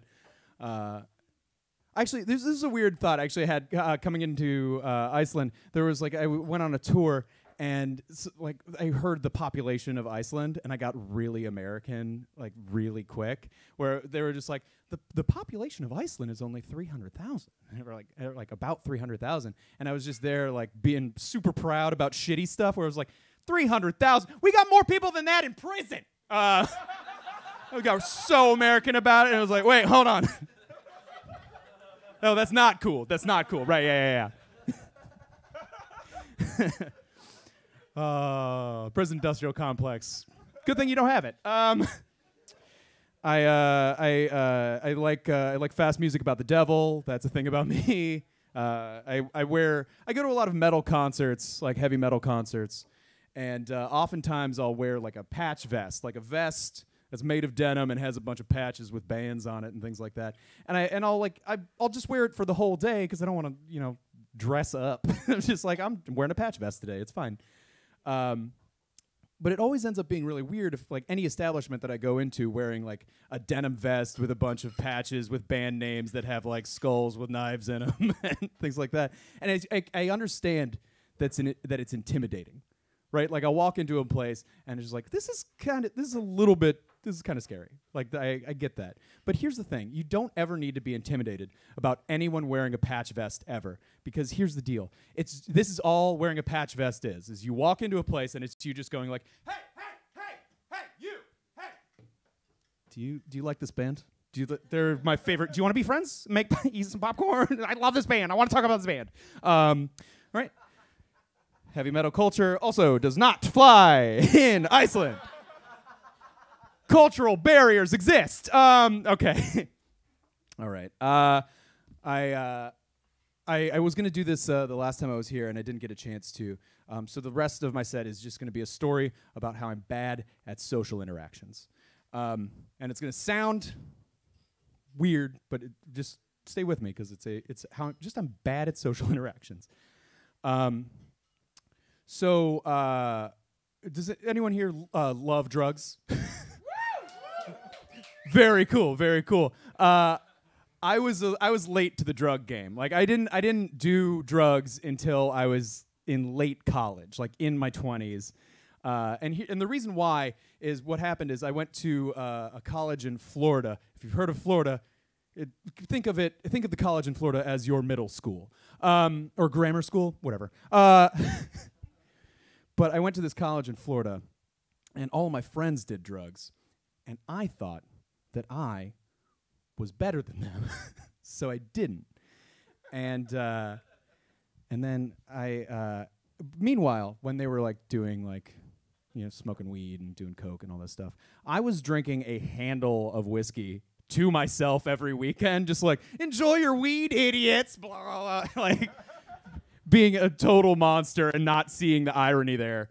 And and this continued until I drank myself out of my university, right? Failed out of that university, but wasn't going to do drugs. I'm still better than these assholes. So I went to the community college, the junior college, the lesser college in the same town, and then I drank myself out of that. And I was like, let's see what these drugs are about. And I didn't want to start with like marijuana because that seemed a little bit too kind of run of the mill. Like you can get weed anywhere, right? And I was like, I want to do coke. Coke is what I want to do. It's the glamorous one. Like I've seen Blow and like all these movies. Scarface is less glamorous, but it still seems fun. So I was like, okay, well, where do I find coke? And luckily, there was this Egyptian woman who's now a doctor. She's a medical professional. And how did I know that she loved cocaine? Well, because she has the chemical structure of cocaine tattooed on her back shoulder. There is a doctor, there's a practicing medicine professional with a cocaine tattoo.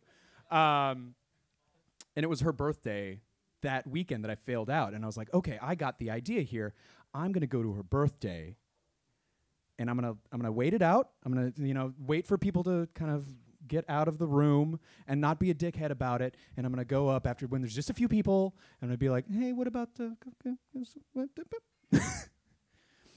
And I successfully nailed that plan. I was there. It was me. It was her, and it was the dude she wanted to fuck. That's it. Third wheeling it hard, and I was just like, what about that coke? And I was divvied out a line of cocaine, and I put it in my nose as one does. And then immediately afterwards, I looked at them and I was like, "This isn't doing shit. Where the fuck are the cigarettes?" It was working very well. It was working very, very well. But we were in fact out of cigarettes, and so we had to go to the corner store that was a little bit down the street. And so we all steeled ourselves to go out into the 4:30 a.m. Night to go to this corner store and go get cigarettes. And we walked in there, and there was no one behind the counter, right? This is a gas station with a bulletproof glass, right, window. You couldn't get behind there. And we were just like, and we wandered around for a while. And then the guy that she wanted to fuck was like, hey, what if I just open that door and get them cigarettes? I don't know what gave him this confidence. But it was the coke. He goes, pushes the door open. Because the door's here, and then the channel is here. He pushes the door open. Does this, looks back and goes, there's a dead body in there. And I go, I'll be the judge of that. And I open the door. And neon, like the fluorescent lights coming down, stool knocked over, blood stains on the wall, staring directly at the door. Right there was the worst present for a birthday anyone could get. So there was a dead person there. But also what was there is all the free cigarettes a boy could ask for. Oh, yes. We did not actually get any of those cigarettes. We got a much more powerful stimulant than cigarettes. It was talking to the police on cocaine. Hey, cops, we weren't doing nothing wrong. We didn't kill this guy. But then for weeks after, whenever I would see this woman or the guy that she was trying to bone that night, and successfully did, I would post up for a high five. I'd go up and just be like, high five, DBC, right? Because I thought that this experience had brought us all closer together as friends, right? I thought we had all bonded a little bit with this corpse. And so I posted up and it said DBC, which stood for Dead Body Crew.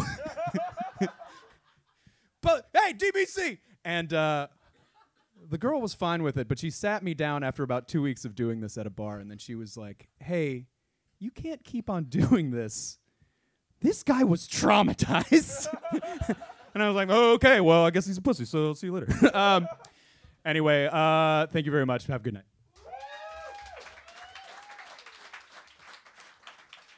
All right, let's hear from Max, everyone, one more time. Put your hands together. Drugs are awesome, and they kill people, but they were so unrelated. Next comedian on stage, however, you might know him as the guy from the bar, but I know him as my favorite comedian in the city. Please, everyone, welcome to the stage, the very funny Dan Severn, everyone. Hello! How's it going?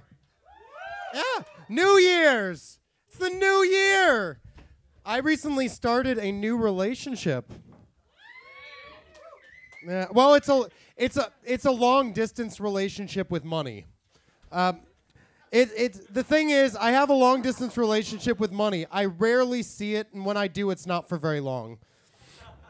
But I actually also a fun thing that happened to me. I have a picture of myself on the wall. It's apparently it costs €1, which is how much they thought I was worth. But it was fun. It took me about 10 markers just to do my hair. All right, moving on. I just really liked that. So there were things that were said about Icelanders tonight, and I wanted to set the record straight. My favorite thing that Icelanders do, I don't know if anyone's noticed this, when they pronounce V's, they pronounce them as W's.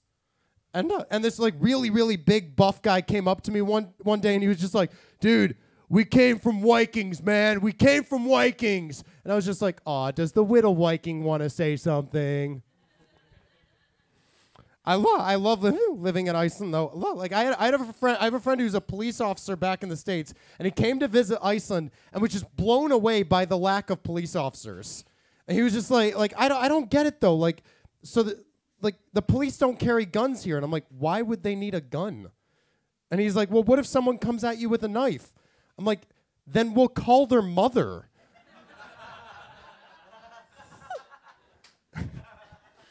But I guess I should take this moment to explain why at age 30 I sound like I'm still going through puberty.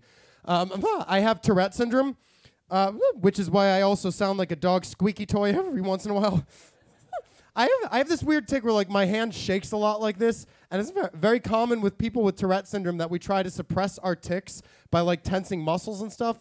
But after a while, that really hurts. So I was like, I'll just put my hand in my pocket. But when you're walking down the street,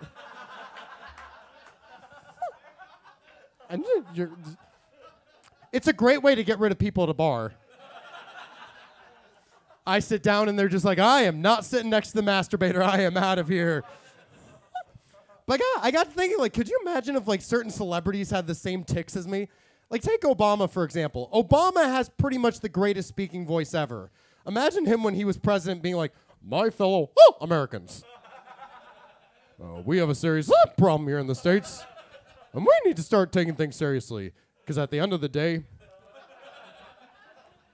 we need to start taking matters into our own hands.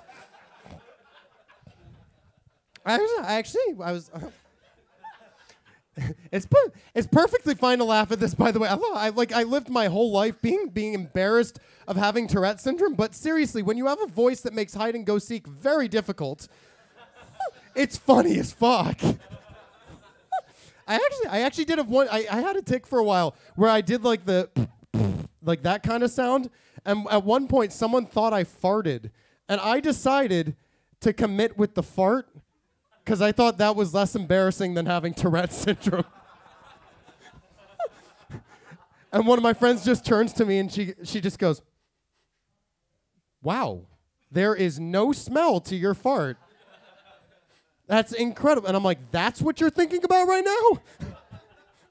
But no, this is my whole bit. Just, no, I don't even remember what I was going to talk about. You know what? I'll talk about.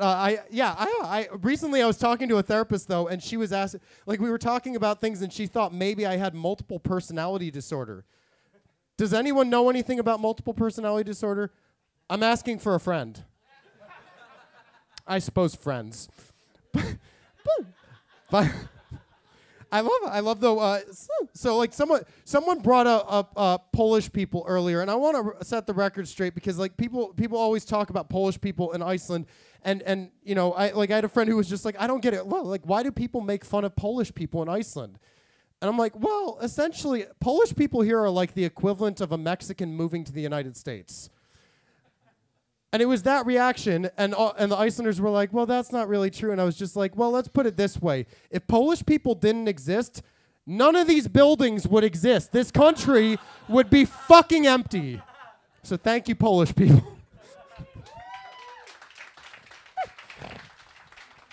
I was hanging out with a friend the other day, though, and like she was talking about how there was a police car outside. I thought she said Polish car. And it kind of made sense, though, because the car kept going, kurva, kurva, kurva.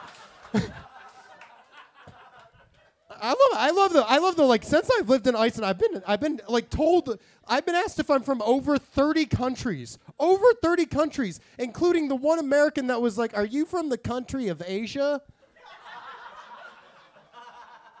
But Icelanders all think I'm from Spain. They all think I think it's because I have long hair, a beard, and we'll say slightly darker skin. In America, that's pale as fuck. My first day in Iceland, I got asked where I go to tan. But I love it. Like, Icelanders come up to me all the time, and they're like, gracias, amigo, por favor. I'm like, tak sömuleiðis? At this point, I don't know whether I should start learning Spanish or Icelandic first. But you guessed it. I'll start with Polish. By the way, I think I figured out how Icelanders came up with the colors for their flag. So blue represents the sky, right? White is obviously the people. One of the first things I learned in Icelandic was jæja krakkar, which in Icelandic is like, okay, kids, it's time to go. All I could think of is how white is this country that they're walking around going, okay, crackers, it's time to go. So white's the people.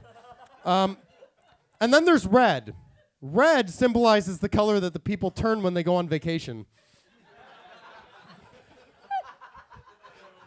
All right, let's just fucking get this out of the way. I look like Jesus, I know. I know people have been thinking, I like that the same people that tell me I look like Jesus tell me I look like Charles Manson. Kind of says a lot about what they think of Jesus. I matched with a girl on Tinder once who was like, oh, this is so great. I've never slept with a homeless guy before. I matched with another girl who's like, can you tell me a bit about yourself? I was like, I have Tourette syndrome, OCD, panic disorder, anxiety. I get suicidal thoughts and depression and anger. She was the first person in Icelandic history to go, maybe we should use a condom tonight. But I got told I looked like something new the other day. I was back in the States. I was on my way back to Iceland, sitting in the plane as the plane was boarding. This woman starts walking down the aisle, gets to my seat, pulls out her plane ticket, sees the seat number, sees me, and goes, oh, fuck. And then pushed me aside and pushed the button for service. Stewardess comes over, is like, is there a problem? And the woman goes, yes, I need to change seats because this man is clearly a terrorist. Okay, what fucking good is changing seats gonna do?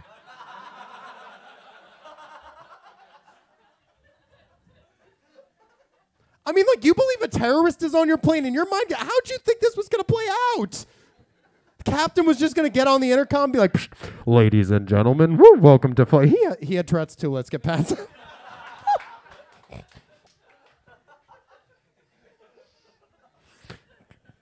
Welcome to flight number 666. We will be taking off here shortly. Before we do, we've been informed that Dan the terrorist is joining our flight today. Now, we understand this may make some of you a bit uncomfortable. So Dan is walking down the aisle with consent forms. This basically gives Dan your full permission to commit any and all terrorist acts and may include you regardless of seat number. Finally, to those of you sitting in our safety zone, which is just row 30, you will be provided with selfie sticks. That way you can document the entire experience. And all of your friends and family back home in Facebook land will know that not only were you on board a plane with a terrorist, you opted to not participate. We thank you for flying WOW Air, and we'll be with you shortly. I got contacted by someone from WoW Air the other day asking me to stop telling that joke, and I'm like, yeah, but the problem is, aren't you guys about to get shut down anyway? Was that from someone from WoW Air? Was that? Ah, okay. Iceland Air. Ah, yeah. The semi-better service. I'm kidding. I actually love Iceland Air, so please don't take this to heart. No, I actually want, like, though I love the atheism here in Iceland. I love the atheism. Like, the other day I was walking here and I caught the end of an American tourist asking an Icelander for directions. At the end of it, the American was like, "All right, God bless y'all," and the Icelander was like, "No thanks." But I wanted to leave you guys with something real quick because it's just I want to do kind of a public service about if you're trying to learn the Icelandic language, be careful. Very careful about how you pronounce Icelandic words because one letter off will make a very, very big difference. Take the word for Batman, for example. Leiðablokamadurinn. Yeah, they could have gone with Batman, but they went with Leiðablokamadurinn. You imagining this shit like na na na na na na na na na na na na na na Leiðablokamadurinn. But Leiðablokamadurinn is other black man, so you got to be careful with that shit. Thank you guys. I'm Dan Zarin.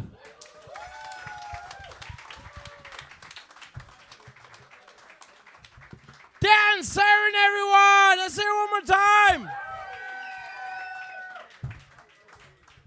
All right. So next comedian on stage is my. Oh, wait, what was that? What did you say? Don't put fucking words in my mouth. But the next comedian on stage is my favorite comedian in the city. Please, everyone, welcome to the stage for Jon Ben, everyone.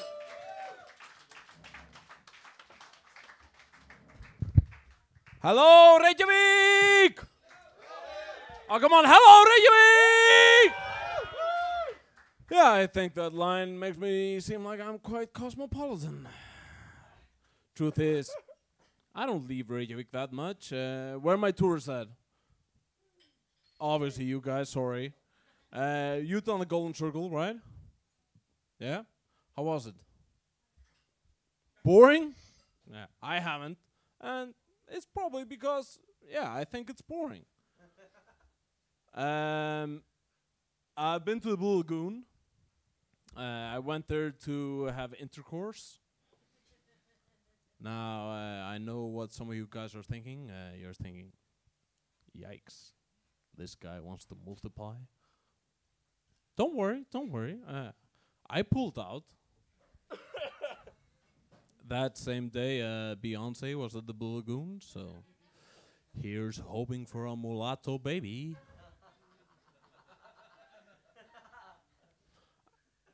I know I really shouldn't use that word, but truth is, it's a word we use in Iceland because the last time we had a mixed race baby was in the 18th century.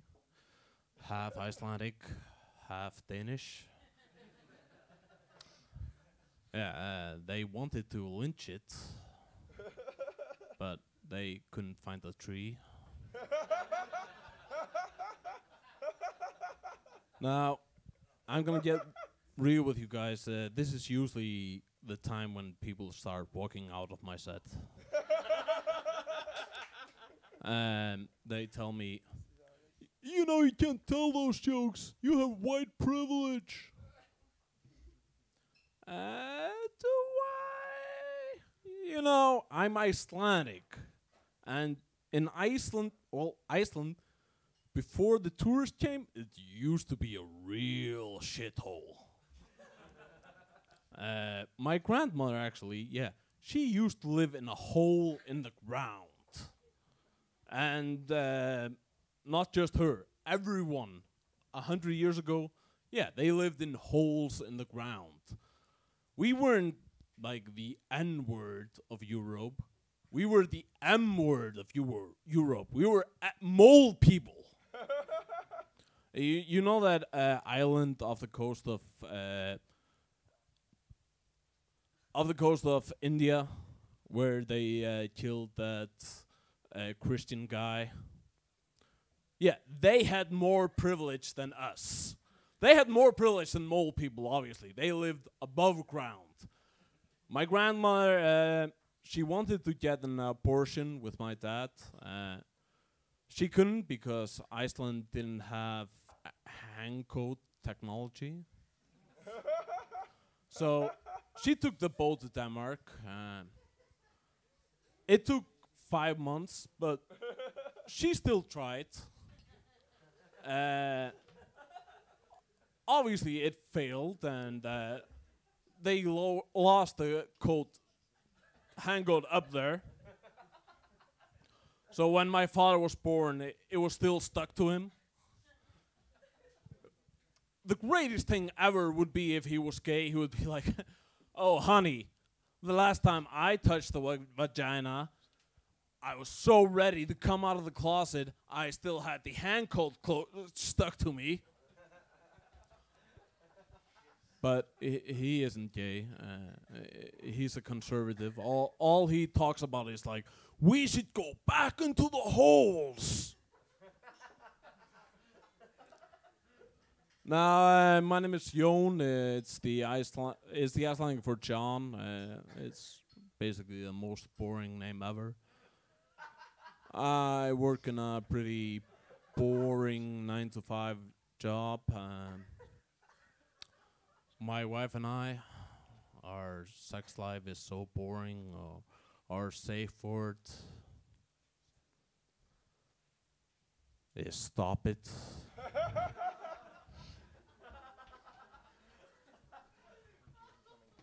My favorite radio station in Iceland, it's called FMX. They have a very honest slogan. It's, "We pick the music, you listen."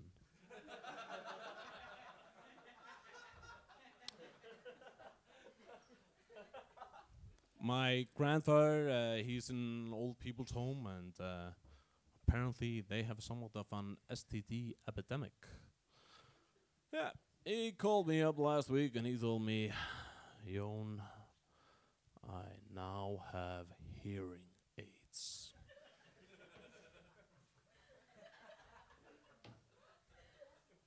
Now, do we still have... wait, all right. Okay, a little crowd work. Gonna warm you guys up. Has anyone here given up on life and is using nihilism as an escape mechanism? It doesn't matter. Nothing does. Okay, so what about the people from the U.S.? Have they all left? Or do we still have some people from the U.S. here? One guy. Okay, well, that's enough for me. You never get any attention at these shows anyway, so. I'm gonna ask you, fella. Do you remember 0.8181818181?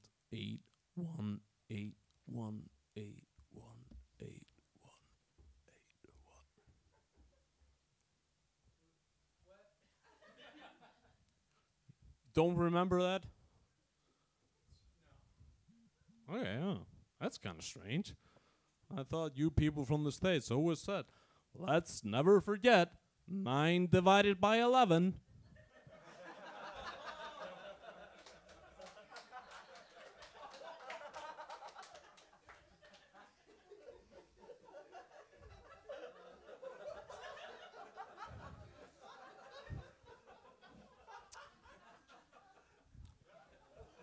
That's actually the real point where people leave, but okay.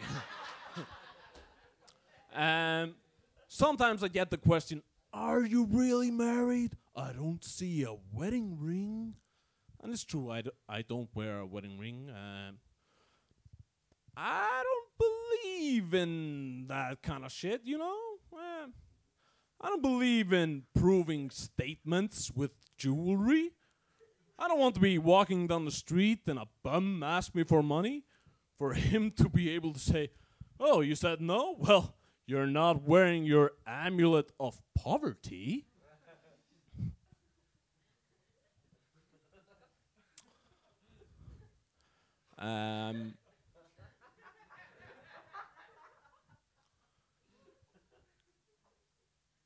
I'm not that sure my wife trusts me. Or, that's at least what she's telling her friends on the Facebook chat.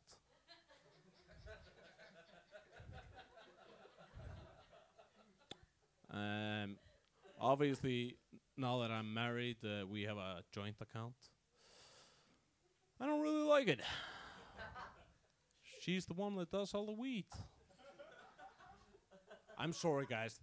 That was a total dad joke, but I think I'm allowed. I just became a father.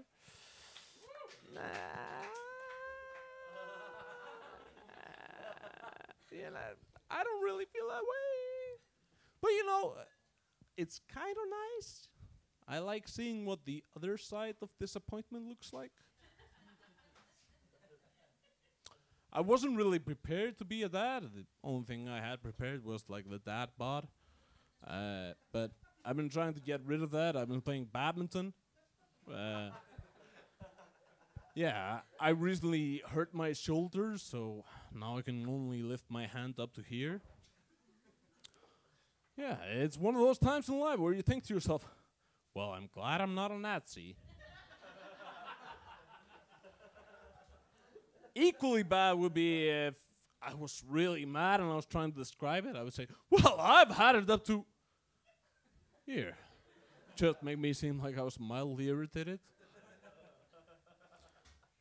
Now, people often talk about how complicated women's lives are compared to men's lives, and I don't really agree with that. You know what I mean. Yeah. Our lives can be pretty complicated. Yeah. When it comes to giving head, we have to do the whole alphabet. Women, they only have to do one letter. Or,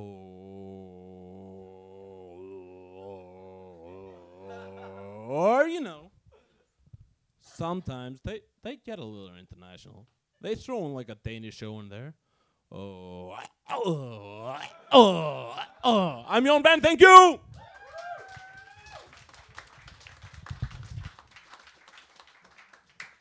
Hey, let's hear it up one more time for Jon Ben, everyone! Yes! You guys up for one more comedian?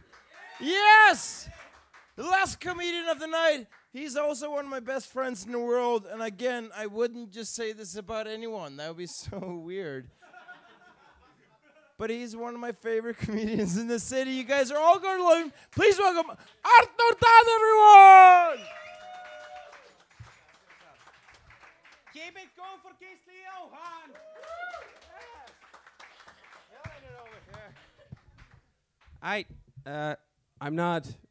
I consider myself a nice person. So I don't feel comfortable saying this. But, all right. So after the show, if you want to, come up to the comedians and, tell them jokes, can you just please don't? Nobody. It's not fun for anybody. It's the worst. There's one exception of this. Like a few weeks ago, I was, after the show, I was at the bar. Some dude came up to me. He was like, I want to tell you a joke. I was like, great. It's like, no, it's more of a story. Amazing. I was like, no. And then he told me a thing. It's actually one of the funniest things I've ever heard. And I'd like to tell you this story right now if you'd like to hear it. I was going to do it anyway. But it's the story about the band U2. You might have heard of it. But they were doing some show in Ireland or somewhere. And in between one of the songs, Bono just started clapping his hands in the silence. Just him clapping his hands. And everybody's looking at him like, what the fuck is going on? And then Bono, it's not a participation, that kind of thing. But Bono started saying, every time I clap my hands, a child dies in Africa. And some dude in the audience just yelled out, stop clapping your hands, you bastard! I guess the best story I've ever heard. Because either that dude was just a big Bono fan, huge Bono fan, just showed up to the concert. That dude's so funny. He can do anything. I like that story. Was it funny?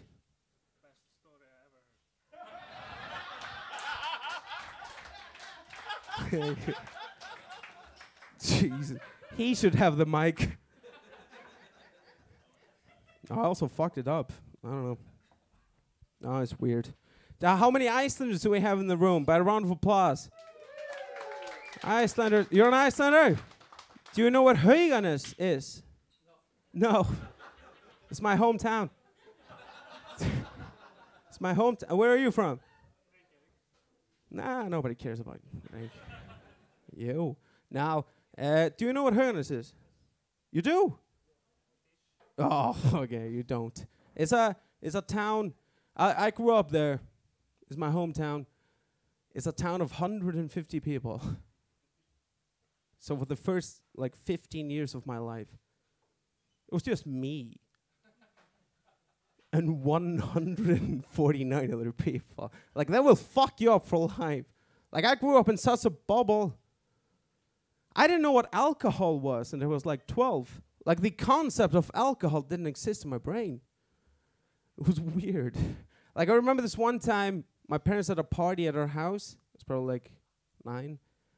And I heard all the grown-ups laughing in the living room. I was supposed to be asleep, but I heard all the grown-ups laughing and having fun, so I wanted to check it out. So I went out there in my PJs. And if you're imagining me as a 12-year-old or 9-year-old, just imagine the same head on a 9-year-old boy's chubby body walking around in Spider-Man pajamas. And then I went out to the living room, and everybody's drinking weird drinks. I'm like, what the fuck is going on? Why is everybody so happy? And then I went into the kitchen, and I saw my neighbor, Olgir. And here, all right, if you're not Icelandic, Olgir is a name. I'm not having a stroke. It's a name. And he had a big bottle of Coca-Cola, and he was pouring it into a glass. I'm like, that's my kind of guy right there. I know that beverage.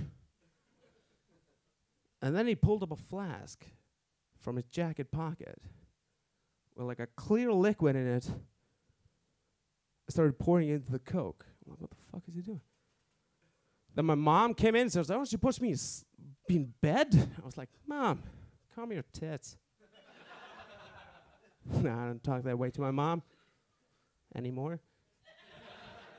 I'm like, Mom, why is Olgir putting water in his Coke? Because I didn't understand. And my mom didn't explain it. She was like, oh, he likes it that way. So I went to bed thinking that Olgir is the weirdest person in the world. Not only does he mix his Coke with water, he brings his own water. Just in his pocket. You're standing next to the sink, dude. I see you. Before I leave my house, better grab my pocket water. In case I get a cold glass of Coca-Cola. I never trusted Olgir again.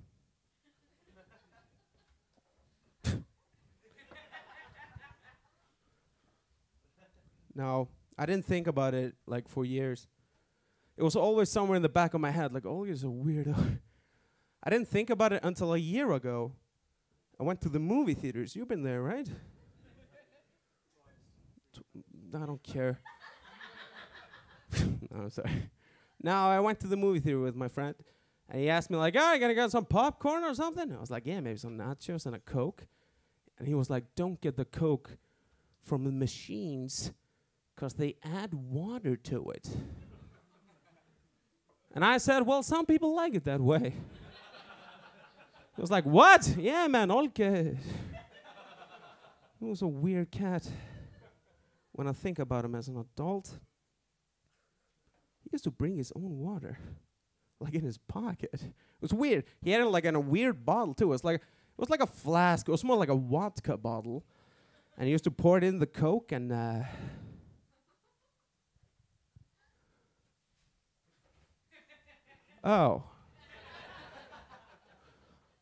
Oh shit.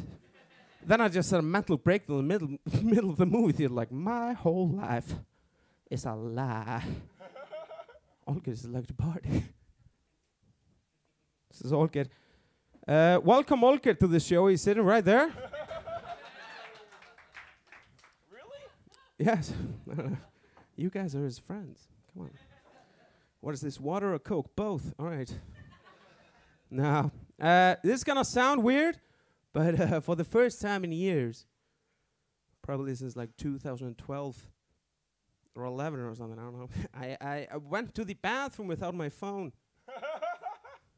Thank you, Gisle. Heard it like 400 times. But thank you, I appreciate it. Now, it was an accident. Like, hey, all good. I was charging my phone, then I sat down in the bathroom and doing my business. And I realized, like, oh no. Fuck.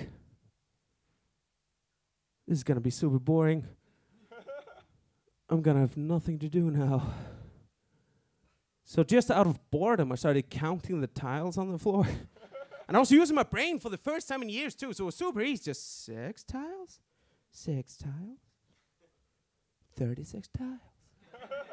Felt like Rain Man all of a sudden, like, yeah. Figured that one out in 5 minutes. Feel smart right now. Then I started thinking about my childhood. Olgert, did you have a childhood? Shut up. This guy with his talking. No, I'm sorry. But I started thinking back on my 2nd grade teacher and how mean she was. I just realized in the bathroom, like, my 2nd grade teacher used to, like, take joy out of kids being stupid. So if you've ever met someone from 2nd grade, they're more likely stupider than you. So this guy. I'm sorry, Olgert. No, but I remember this one. No, she used to like take real joy in it. I remember this one time, like I said, I grew up in a small town up north, Höganäs. You know Höganäs. You lied to me. No, but I grew up in Höganäs. And when you're 7 in 2nd grade, and you visit Reykjavik, it was like a big deal. You didn't do it often, and when you visited Reykjavik, it was like, oh, I'm in the big city. You used to go back home and brag about being in Reykjavik. So there's one time in 2nd grade, there were 2 kids fighting over who had been to Reykjavik more often. As one kid goes, I go to Reykjavik 2 times a year.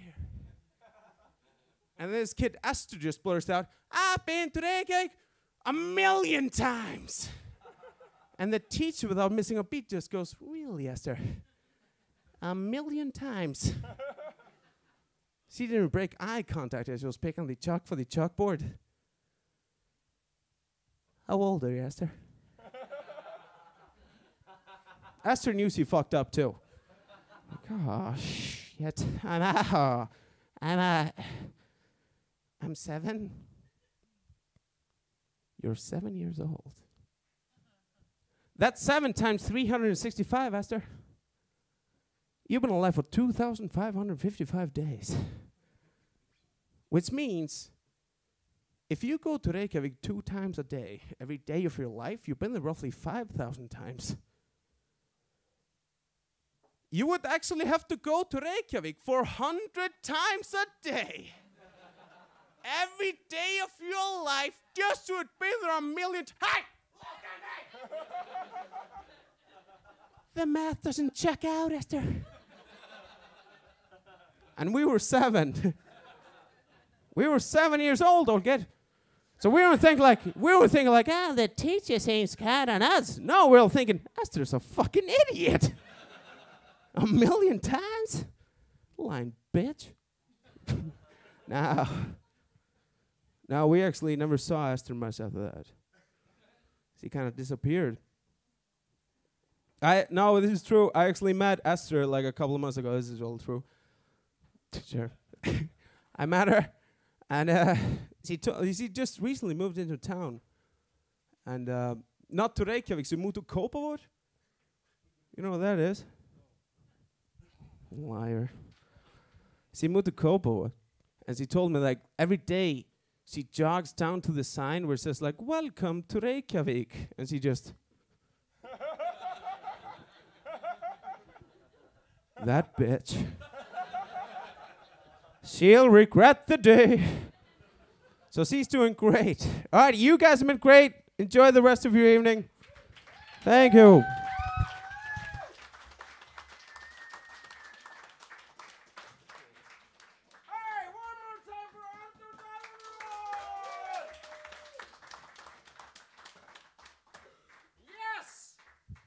This is the end of our show, ladies and gentlemen. It's the end of our show. But it's not the end of our night. Not yet. Are you actually Olger? Is that your name? Do you have ID? Of course. Sounds iffy in some way. What's your real name? Olger, for real? Really? I'm calling you a liar.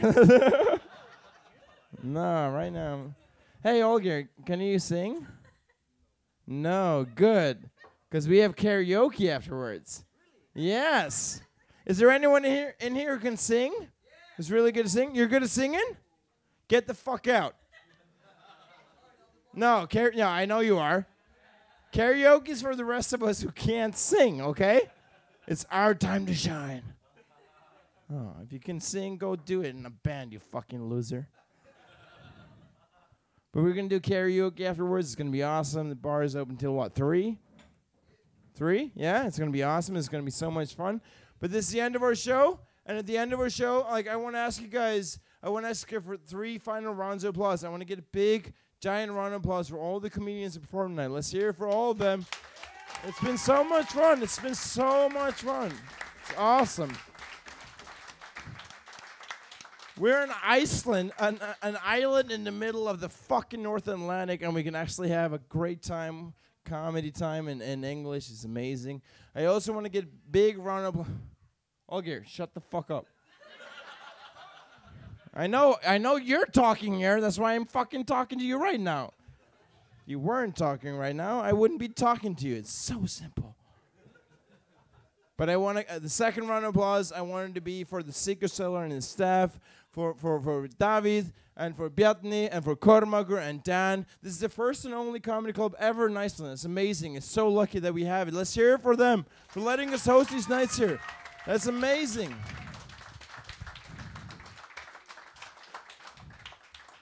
And here's the thing. You're in Iceland. You're in a country where everything costs so much. It's so expensive. You've probably been on a Northern Lights tour that was canceled or that you paid 20,000 million kroners for and you didn't even see the Northern Lights. Are you relating to me right now, English?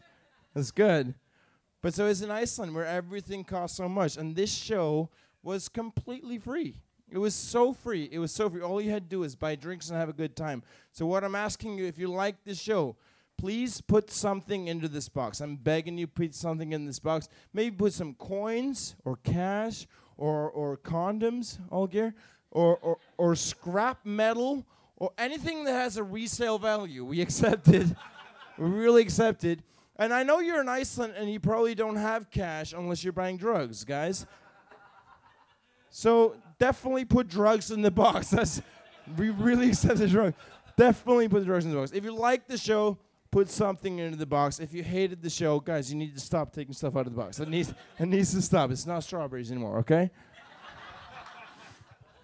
And even if you don't have anything on you, definitely consider giving the Secret Cellar a good review on Facebook or TripAdvisor. That would help us out so much as well. If you like the show, give us a good review online. But guys, the final and the loudest round of applause tonight. Tonight, I ask you to actually make this the loudest round of applause tonight. See, we cannot do stand-up comedy without an audience. We've tried. It was really weird. It was so weird. But you guys, I want the last and the final round of applause tonight to go out, you guys, because you are my favorite audience in the city. Thank you so much. Let's hear it for yourselves. Let's hear it for yourselves. There you go. There you go. Wonderful. My name is Gisli Johan. This has been the Secret Friday Show. Have a good night, guys.